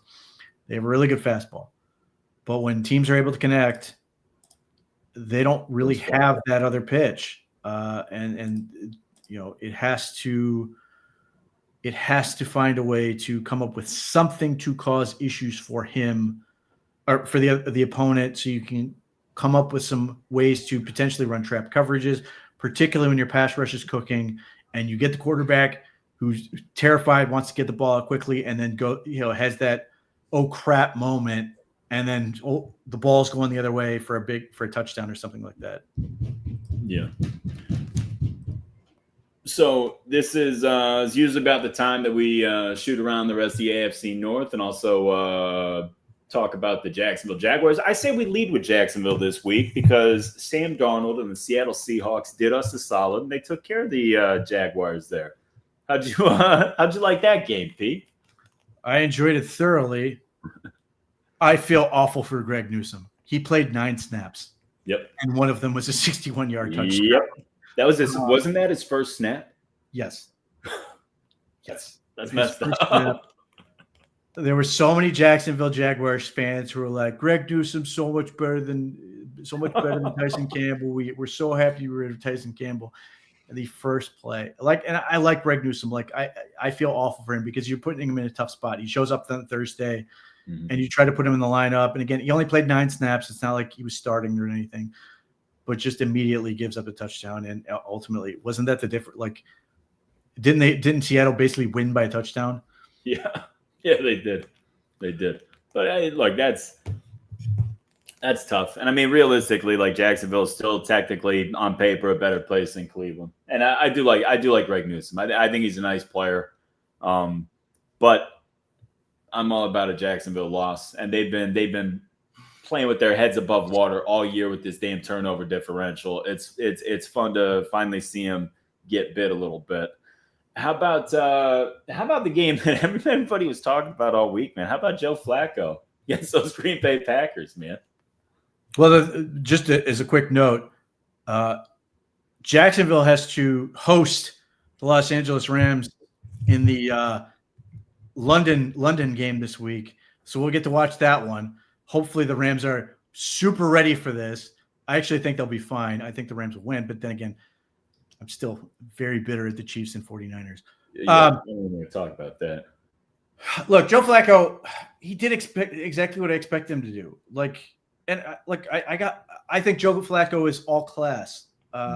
He's a fantastic human being, and I really hope I hope he throws for 400 this week, 405. Oh, but I just see a presser after that one from Tomlin. Speaking of which, so that whole thing is really funny to me. So Mike Tomlin obviously takes a shot at Andrew Berry by saying, why would you're trading your starting quarterback and all this other stuff? And it's again, the Browns did a solid for Joe Flacco, who wants to play. You can make the argument if you'd like that the Browns did themselves a disservice by helping out the Cincinnati Bengals in their time of need. But here's the thing. Do you know when the Browns play the Cincinnati Bengals again? Week 18? 18. Yep. Week 18. Do you think Joe Flacco is going to make it to week 18? I do not. Mm-mm. So, sorry about your luck in that case. You can again, I mentioned this before. I think there was a non-zero chance the Browns would have had to cut him, and I would have hated to have had that happen to Joe Flacco. Yeah, he deserved better than that. So you did right by the player. And then, I heard Albert Breer make some argument that basically, Tomlin is, trying to sort of stand up for Kevin Stefanski in this case, I guess. But, yeah, so if Joe Flacco wants to go throw for 400 and 5 touchdowns this week, I'm here for it. But they can't block. Yeah. And Joe Flacco will throw it up, and there were a couple – Jamar Chase is really good. A couple of plays where you're just man, he just makes it look so easy. And having T. Higgins, and then I'm hoping with another week of practice, he'll be super ready to go. Well, I should say not a week, basically a day and a half since they're the Thursday game, Yeah. which is its own weird element to this whole thing. I don't know who that favors in this scenario. I think it's in Cincinnati, but like Joe Flacco will have been there, have played 2 games in 1 week since arriving, which is just utterly insane. And I assume it's just going to be rear back and chuck the thing as many times as possible and see what happens. Yeah. Well, and I mean, that is the one element to this game that could be amazing, because if Flacco goes off and you've got a pissed off Mike Tomlin coming to the podium after that one, that'd be an enjoyable watch. So Ravens run a bye this week, yeah? Or did they play? I thought they were on a bye. The Ravens played. Oh, that's right. They played the Rams. Yeah, the Ravens the Ravens who scored a whopping 3 points. Yeah, against the Rams. Not only did they Puka went out though. Puka's out for an extended period, right? It's an ankle. I hope he's super healthy by Sunday. Yeah, of course. But in typical Jacksonville luck this year, god damn it, every break, dude. This is crazy. So it got bad enough for the Ravens where they're basically like, and I did not understand the signing when it was made. I guess they had aspirational hopes, much like the Browns did in terms of their offensive line. They signed Cooper Rush, who is not a mover, as a sort of. To be clear, I do not have a problem with having 2 different style quarterbacks. I'm like, if they're both good, fine. Like, more power to you. If he can come in there and distribute the ball and ping, ping, ping, ping, ping, great. But he can't, and they can't block, so they eventually benched him to the applause of fans, because this game was in Baltimore, so they could get Tyler Huntley out there. And I guess Tyler Huntley they didn't score anymore, but reasonable enough that people were happier with Tyler Huntley than they were. They lost 17-3. They have their output is nothing. Now, the bye week for them is this coming week, with the hope that all these guys are going to be back, and most notably Lamar Jackson, because who do they get after the bye week? They get an opportunity. They get the Bears, then at the Dolphins. I think that's a Thursday night game. At the Vikings, and then at the Browns. So like, they've got to start digging out quick, because they are likewise 1-5. Yeah, digging out quick and hoping that they don't get any more injuries. I mean, obviously, like, Lamar's the big one, but defensively too, they're already down to the studs there. Low key, kind of impressed that they were able to hold the Rams only 17 points. I didn't watch that game. I'm going to have to, though. I'm curious to see how that happened. Yes, I think Puka was a big part of that, unfortunately. But yeah, they did a reasonable enough job to limit them. But it may be a situation where, maybe it was like the Steelers game where they just didn't feel like they had to.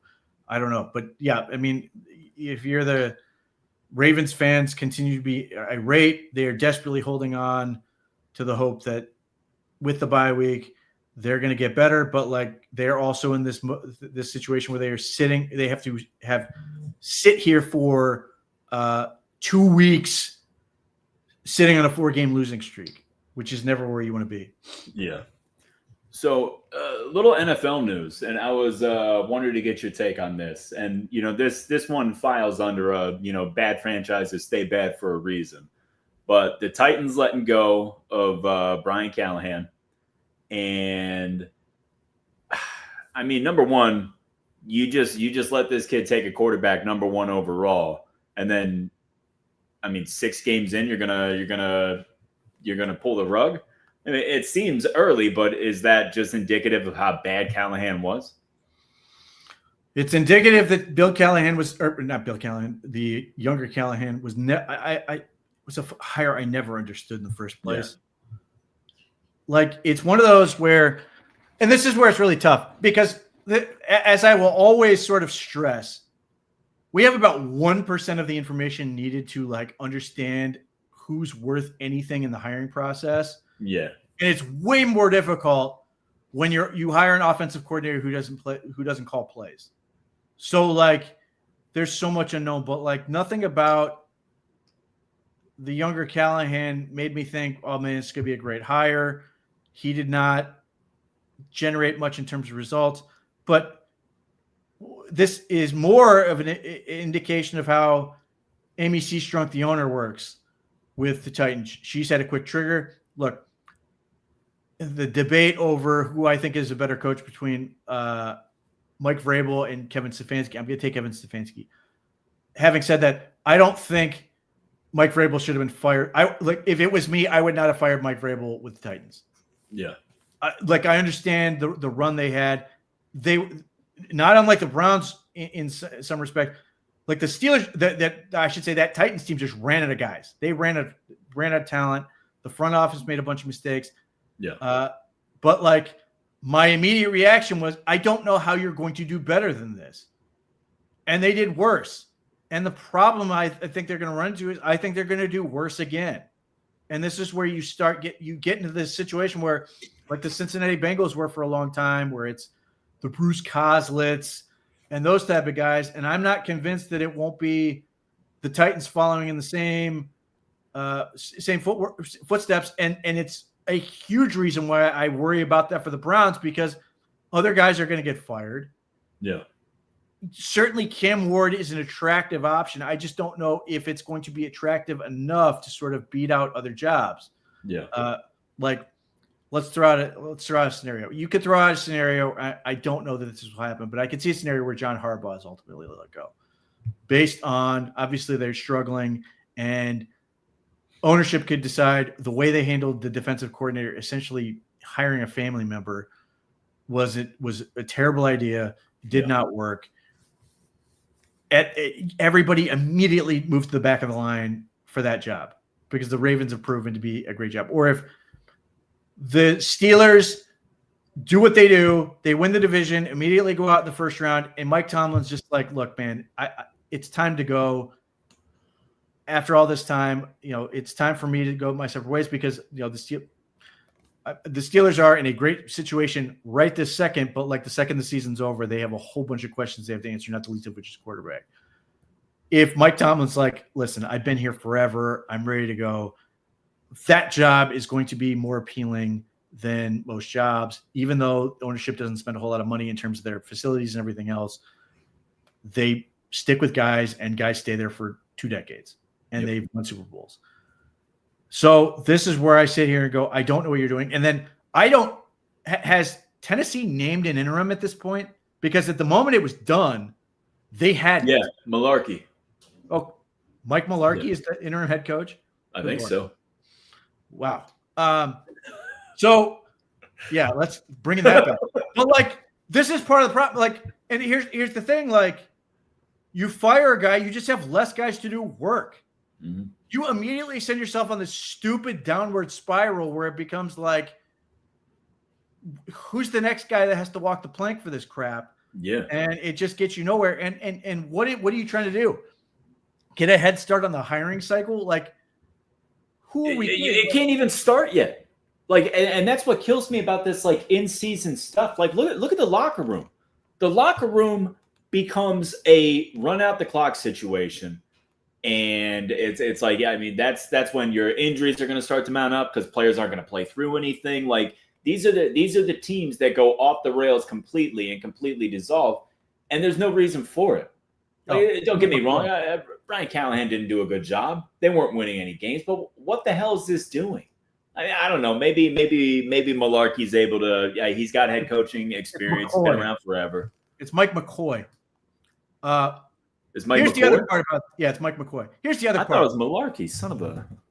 The other part about this is the second this summer began, and you looked around at teams in terms of talent, Tennessee is either last or second to last. Yep.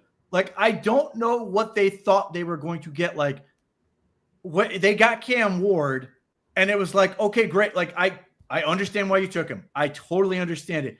There is nothing else there. You drafted a whole bunch of high-priced early offensive linemen. The results have not been great.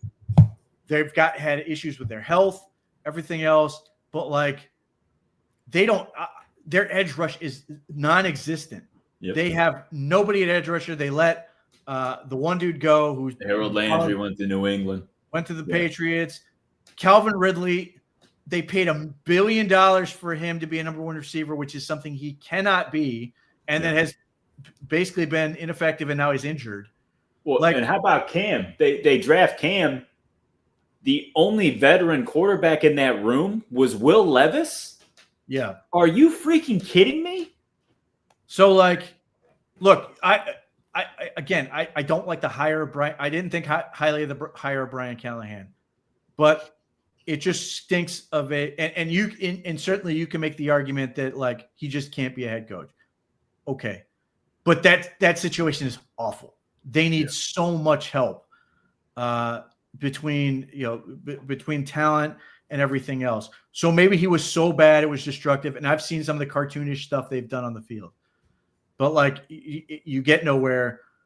It makes the other part about this is and this is where I try to tell people, I try to explain to this, how you fire has an impact on who you can hire.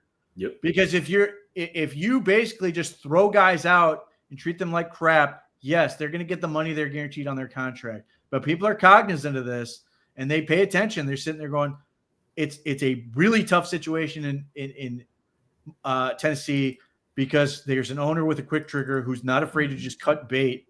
And look, Brian Callahan's going to get paid to not coach, which I suppose has some appeal, but you're not even going to let him fight this thing out. It hurts you. It hurts your pool of candidates. There's going to be candidates who are just I'm not going there. I'm not dealing with that crap. Yeah. How you handle that stuff matters.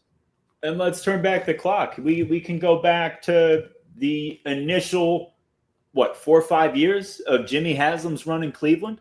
Yeah. He fires Pat Shurmur after 1 year, hires and fires Chudzinski after 1 year, hires and fires Pettin after 2 years, and then he goes into Hugh, and he sticks with Hugh when he shouldn't because he fired all those guys so quickly. It's just it was a mess.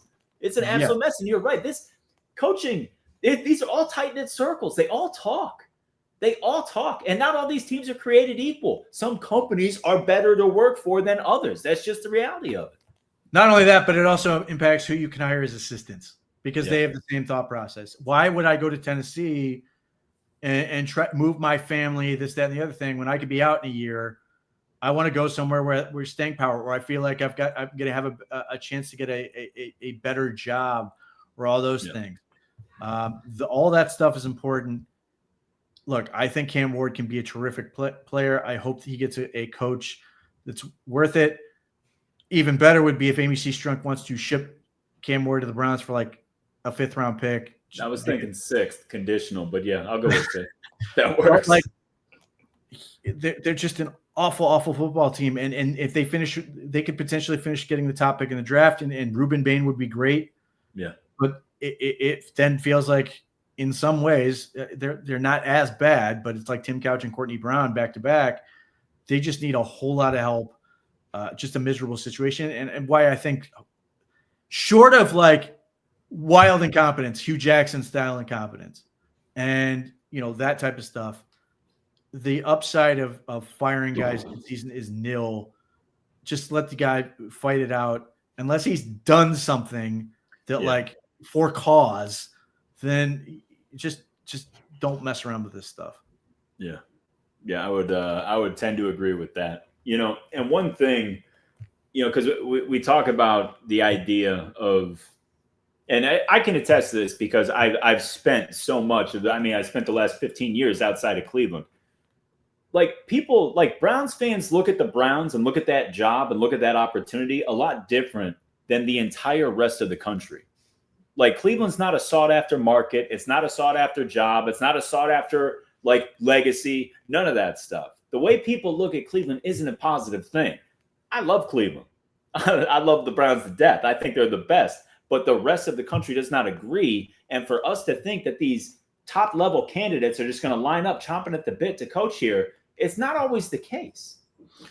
Well, not only that, but I think the argument you will always get from somebody is there's only 32 of these jobs. Great. Okay, but what's the conversation right now with the New York Jets? Aaron Glenn can be one and done. I don't know how the reality of that situation. I don't know if that's a real thing. But if Aaron Glenn gets fired after 1 year, part of this is race. He will never get a head coaching job again. He will never get another shot. You have to pick your spots, because if you don't, and you're not, unless you're Josh McDaniels, you're not going to get 13 opportunities to be a head coach in the NFL. Yep. You're going to get one, and if you're really lucky, two. So, from a financial standpoint, if you're sitting there going, I want to get paid, great. Run to the first job that's there for you and make bank. But if you're trying to do this for the competitive element and trying to win and pick the right job, which I don't care what level of football you're talking about, most coaches have some sense of, I want to find the right job. It immediately takes candidates out of this. Why did the Bears coach wait for the Bears? He didn't just run out and take the first job that was offered to him. He read what he felt was. He could have left the year before. Could have left the year before, and I understand he has young kids and all this other stuff, but he wanted to leave for the right situation. So, I don't even know who the hell the hot candidate is this year. It doesn't. Again, I'm not impressed. I've seen Joe Brady thrown out. Have you been watching the Bills lately? Is it the scheme you feel great about, or is it Josh Allen? Yeah.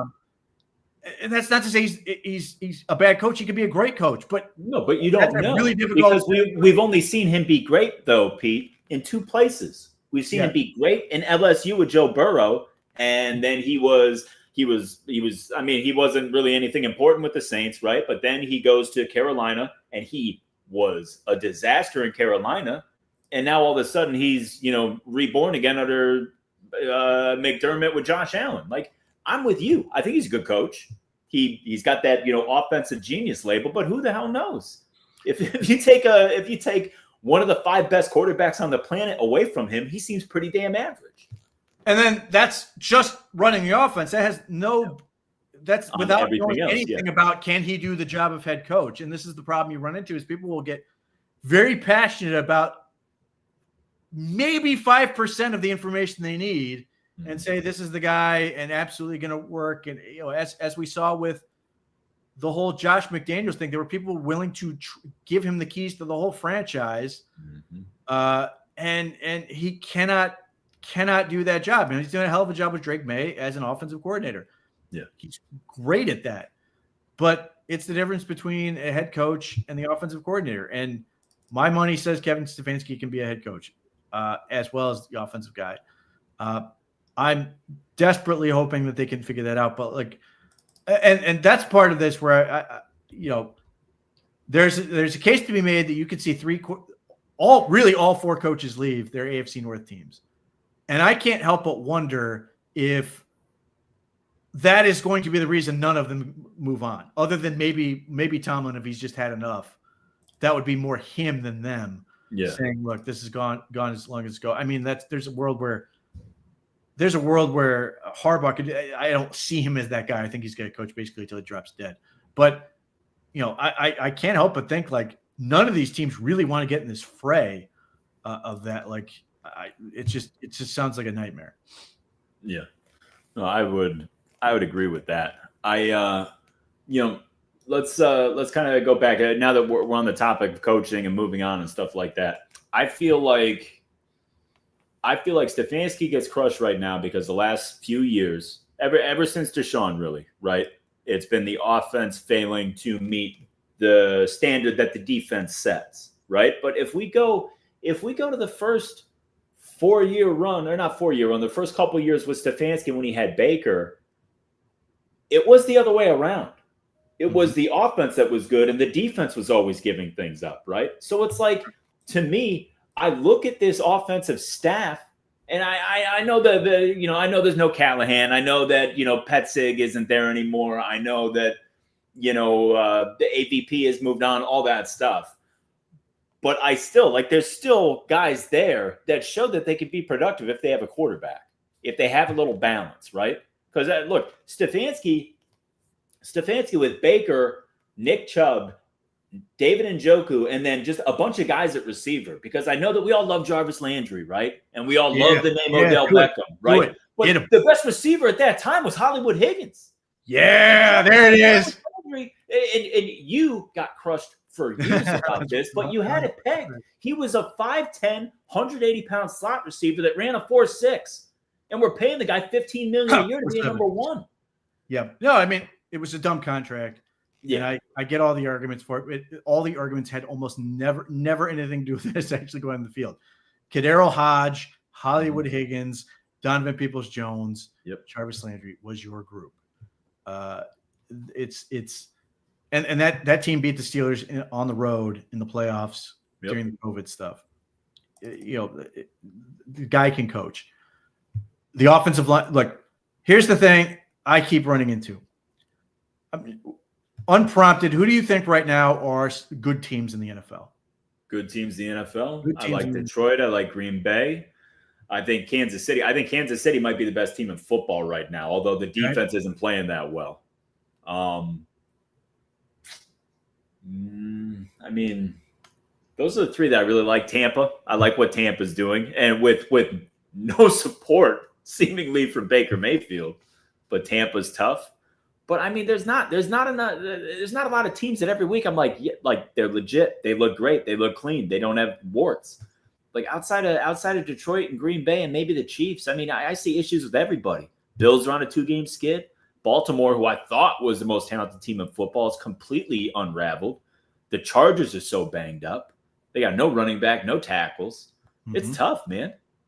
So, despite their weird issues offensively, Philadelphia is still a good team.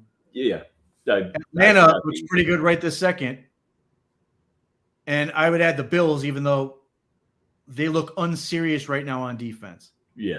Now, of all the teams we just named, the Colts Detroit, Green Bay, Atlanta, Philadelphia, the Chiefs, what do they all have other than quarterback?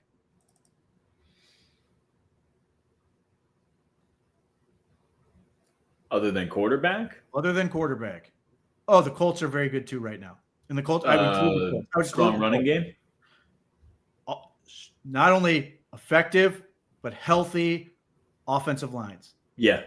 Like right now, in the world we exist in the NFL, quarterback is still far and away the number one thing.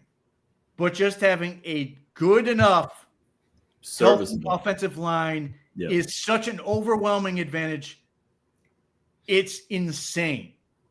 Like the Philadelphia Eagles are a mess, and they can literally push their way into being in football games. The Detroit Lions have a very good offensive line. The Indianapolis Colts have a good offensive line. The Atlanta Falcons were mauling the Buffalo Bills. The Buffalo Bills, they have Khalil Shakir, who I loved and wanted to draft. Yeah. Is great. Dalton Kincaid was out. That's a huge loss for them. Yep. Keon Coleman, I think, is fine as their number 3, is sort of that jump ball guy. They don't have that dominant threat. It's Josh Allen. It's that offensive line. It is James Cook that is carrying that team right now. It's the offensive line. Like, I cannot overstate just how valuable that is. And until the Browns are bottom 5 in this area at bet, if I'm being kind. Yeah. Like, you are just cooked right now. Who's the team that you think is good that is awful on the line? Like, is there a single team where you're sitting there going, man, their line sucks, but they're finding a way to get done? Like, it's just not happening right now. The 49ers, I mean, they don't really take it seriously, but they still got Trent Williams. They paid Colton McKivitz. They managed to work their stuff, and they're all going to be dead by the end of the year based on the trajectory they're going in. Unfortunately, Fred Warner, crushing injury, devastating for the game, because he's one of those guys. He's one of those, like, the few linebackers who's just absolute game changer. But it's just not having, and that's why, you mentioned the Chargers. They're down both tackles right now, and they are absolutely lost without those guys. Yep. They have completely fallen apart. So, like, when you see these guys go down for these teams, you're just immediately like, we're cooked. Like we are absolutely. There's no saving. Like there's nobody has depth at tackle. They just don't. And the one freaking team that did gave us Cam Robinson for a 6th-round pick. Well, I mean like that's it. The Chiefs used their depth this week because their rookie tackle was out for personal reasons. Yeah, so it was Jalen Moore, right? And Jalen Moore, who they paid a good amount of money to make sure they had that guy. Yes, 15 a year to be their back, and they're paying 20 for Jawan Taylor. So like, you look at that and you're like, it's the difference, and it's because, save for the Tennessee Titans, who still have very big, strong interior guys, like Devondre Sweat. And the other big galoot. Yeah, Jeffrey Simmons. Like every team has aliens on the defensive line or pass rush of some sort. Mm-hmm. Every single team. So like you don't have those blockers. You just get absolutely destroyed. And like that is unfortunately where the Browns are at. And like the Browns are certainly on this list of teams. But like you look at these teams, like if Joe Alt is forced to miss a whole bunch of time, I assume he's back reasonably soon. But like you look at these teams, and as soon as their offensive line goes down, the Houston Texans are awful. Like, or I should say, are so herky-jerky in terms of their play. I mean, like the one team I can think of off the top of my head that doesn't have a dominant pass rusher is the Baltimore Ravens, because theirs is out with a neck injury, unfortunately, in Justin Madubuike. And that's the one team that Houston could get it going on because they could not take advantage of their offensive line issues.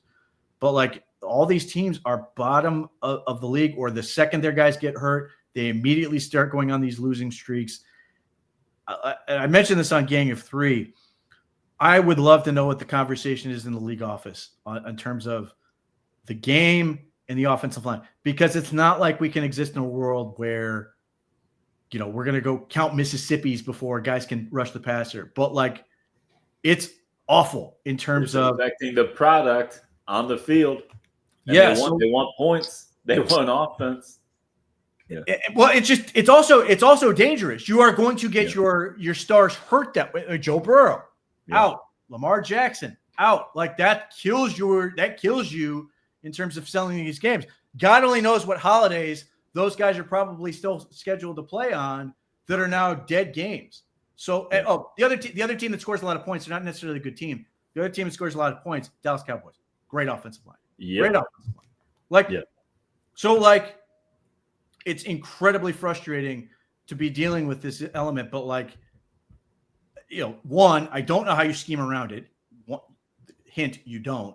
And two, that's sort of where I still end up in this world where it's like we can kill Andrew Berry all we want for missteps in this area. And I think criticism is deserved for the lack of pre-planning on the offensive line and creating a hierarchy to move forward. And I think they tried to do some things this offseason to sort of give them some options, like Tevin Jenkins as a low risk thing that could potentially be a guy you keep, or KT Leviston is a trade you make, or Zach Zinter. And unfortunately for Zach Zinter, and another reason I do not want to fire the damn coach or GM is Zach Zinter is probably going to end up being a wasted pick because you picked him for a scheme you ran 1 year and then immediately quit on. You got a gap scheme duo blocking guard and then went right back to his zone scheme. And I don't think he has the agility to play in it.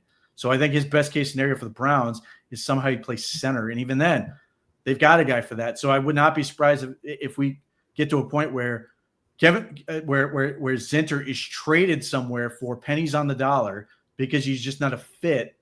Not during the season. I assume this would be in the off season, but like, it's where I hate messing around with this stuff. And then if you change a whole bunch of stuff, and this is an extreme example, but let's say you hire a coach and they go, I don't use a guy like Harold Fannin in my offense. Like, what do you do with that? Or I want Mason Graham to put 30 pounds back on, or those type of things. Like, this is the stuff where I get really worried about you running what Jacksonville just did.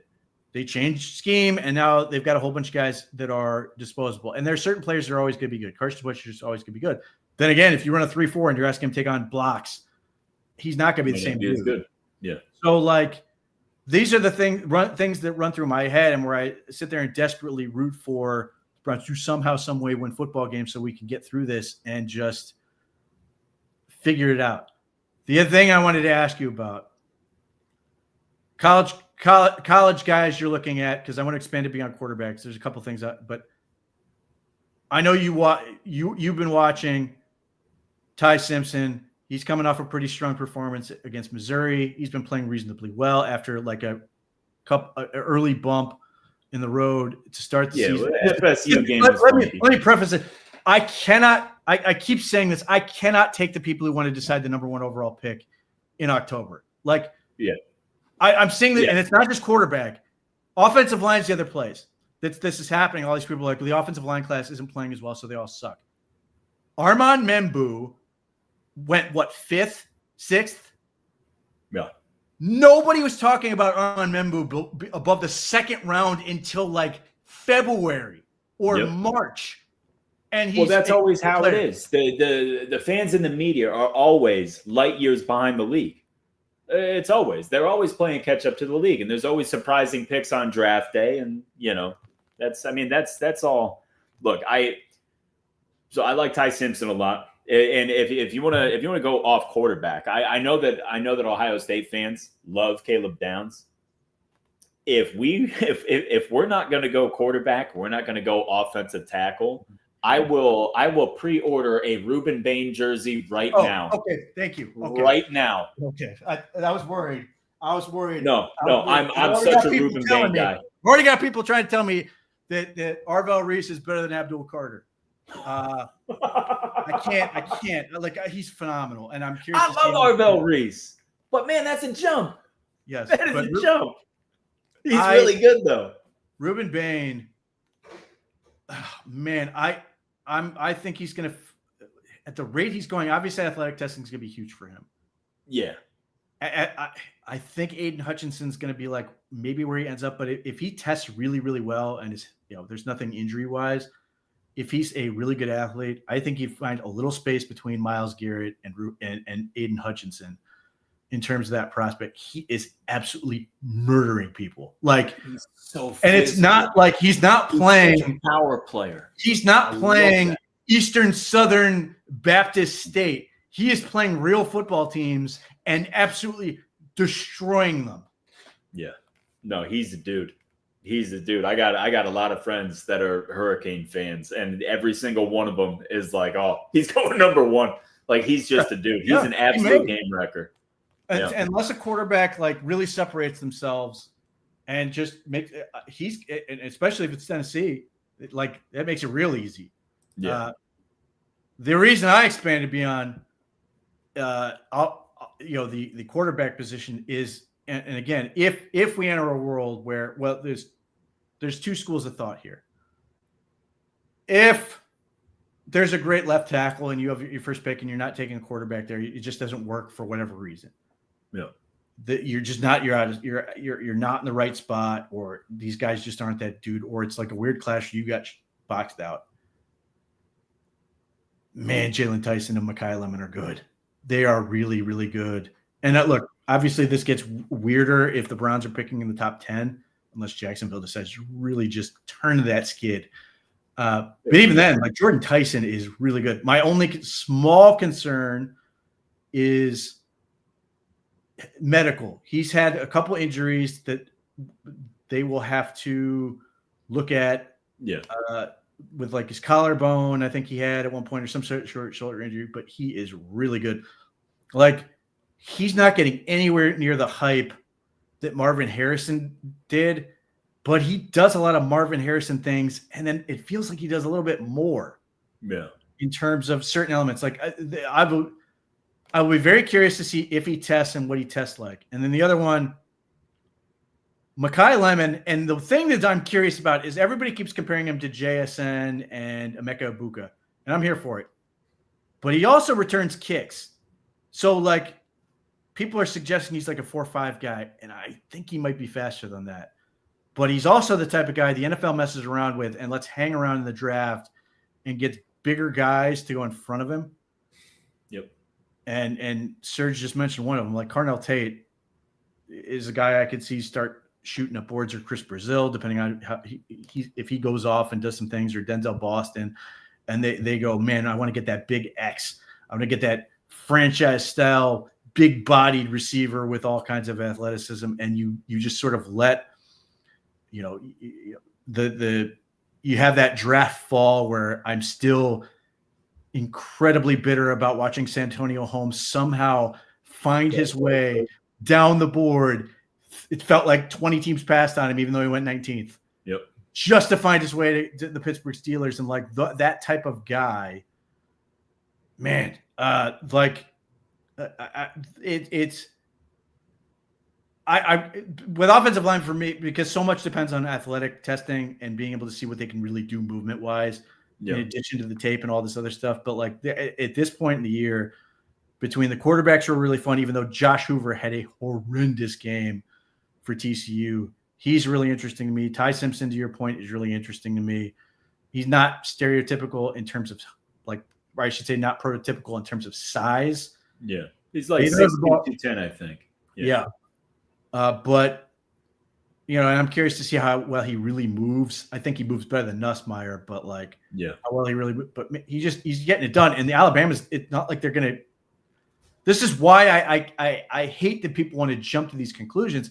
Like every week has unbelievable games every week.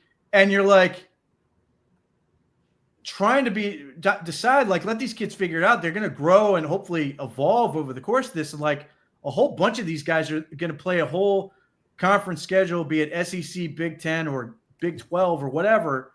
And then they're going to go to the playoffs and get even more big games. Yeah. And we're going to see this thing go down to the wire. The other thing that it sort of jumped out to me, Fernando Mendoza, all these people are comparing him to Matt Ryan. I've seen him compared to Kirk Cousins. After listening to him talk, he is every bit the nerd that dude from Stanford was. Andrew Luck? Yes. He is full-on Andrew Luck nerd. And Andrew Luck had the caveman nerd thing going. It was a pretty unbelievable combo with Andrew Luck. But he gets in that post. He did really well. I know people were sort of disappointed, I guess, in the fact that Mendoza and Dante Moore didn't put up the Baker Mayfield, Patrick Mahomes game type numbers. Yeah. Which wasn't really fun. You know what pisses me off about that, though? You're talking about, first of all, Mahomes is going to be in the conversation for the greatest NFL quarterback we've ever seen. And Baker, on paper, is the greatest college quarterback we've ever seen. You can't, that's two Hall of Fame. Even so, neither of those teams played any defense in college. Any. Banyo Okaronk was the best defensive player on that Oklahoma team, and Texas Tech didn't have a defense. They just waited for Oklahoma to go down the field and score and said, "Screw it, give me the ball." Yep, go get him, Pat. Now, whatever you want to say about Dante Moore and Fernando Mendoza, they had to earn it. Did they miss some plays? Absolutely. But Indiana plays a hell of a lot of defense. They're really good. They're really and Moore's only 20. He's not coming out. You think he's coming out? He's a baby. Which is really a mutual friend of ours, Mitch, has thrown out this insane idea. Oh, the Dan Lanning. Oh yeah. Which I don't know how. I don't know. I heard that's picking up. NFL works. You don't get to just be like Dan Lanning's going hey, me and Dante are going to Cleveland. Yeah. However, I think Dante Moore's going to stay in college regardless. Yeah, me too. But although, do you think Drew Allard becomes a cautionary tale? Maybe. But I do find it interesting if you were in a position to get Dante Moore. Well, let's start here. Should Oregon feel if you're an Oregon fan and you're sitting there watching Dante Moore, are you sitting there mad that Dylan Gabriel played last year? And the answer, of course, should be no. Yeah. He sat behind Dylan Gabriel and great. You know what I mean? Great. Yeah. And he waited and he got better. But you can easily go back and say, well, why the hell wasn't this kid playing last year? He's certainly more talented than Dylan Gabriel, and they could figure it out. Now, the other part about that is if there's some weird scenario where Dante Moore is available to the Browns, does he just come hang out with Dylan Gabriel again. It is not a good situation for him. Yeah. Well, it's so funny, and I would love to get your take on this because I'm not gung ho about having to draft a quarterback in the first round next year. I'm just not. I like a lot of these guys. I like the idea of a lot of these guys, but I got a couple reasons for this. Number one, I would like to see Stefanski and Barry not just survive this year, but survive this year and be basically like going in the right direction. Okay. Then build up the cockpit a little bit more. I'm not ready to give the two of them another high-end quarterback. I'm just not. We still have Deshaun Watson on big money next year, right?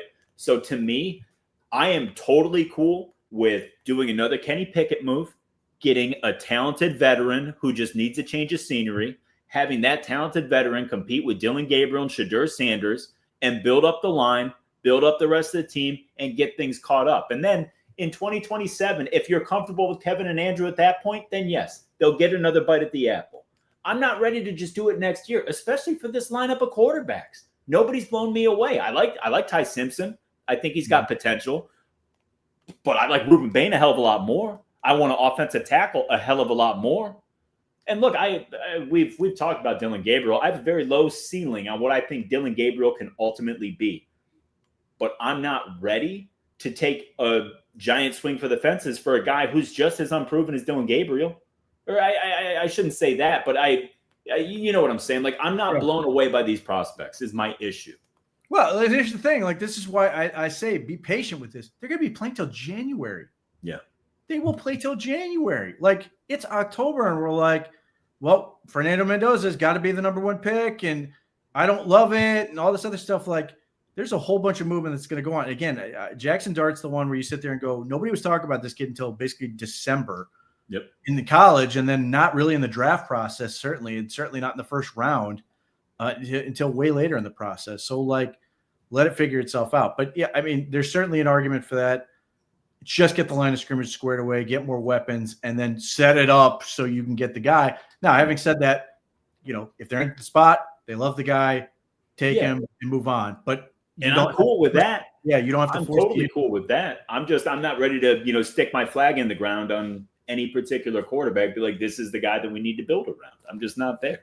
Yeah. So I'm curious to see if that will change by, January. If we're talking about the playoffs and these guys, because that's the thing. I think some of these guys will get dramatically better. Yeah. Of course, and some other guys will fall. Like, I do not love what I'm seeing from Lenore Sellers, for example. Some of that I hate the South Carolina situation. Yeah. But overall, let this play out. Let these guys figure it out. It's the same thing with the Browns. Let this play out. Let them figure it out, and see where we end up, as opposed to we have to absolutely decide right this second what's going to happen in terms of the head coach and the GM and, this, that, and the other thing. Like, let them do it. Let's see where we end up. They got good or bad. They have 11 more games they have to play. Yeah. Well, amen to that. Peter, it is always a pleasure, my good sir. We'll be here next Tuesday at 8 p.m. Thank you guys so much for joining us. It's always a pleasure. Have a wonderful weekend, and let's go Browns, man. Miami, 1 o'clock. This is the game. This is the game where we got to turn it around. Send a message, turn it around, get the ball rolling for the rest of the year. Yes, I am right there with you. And I will do my best to limit the Shedeur chance coming from my house, buddy. But That's good. Always a pleasure, Pete. You take it easy, big guy. We'll catch you later. Thanks again, guys. Catch you guys next week.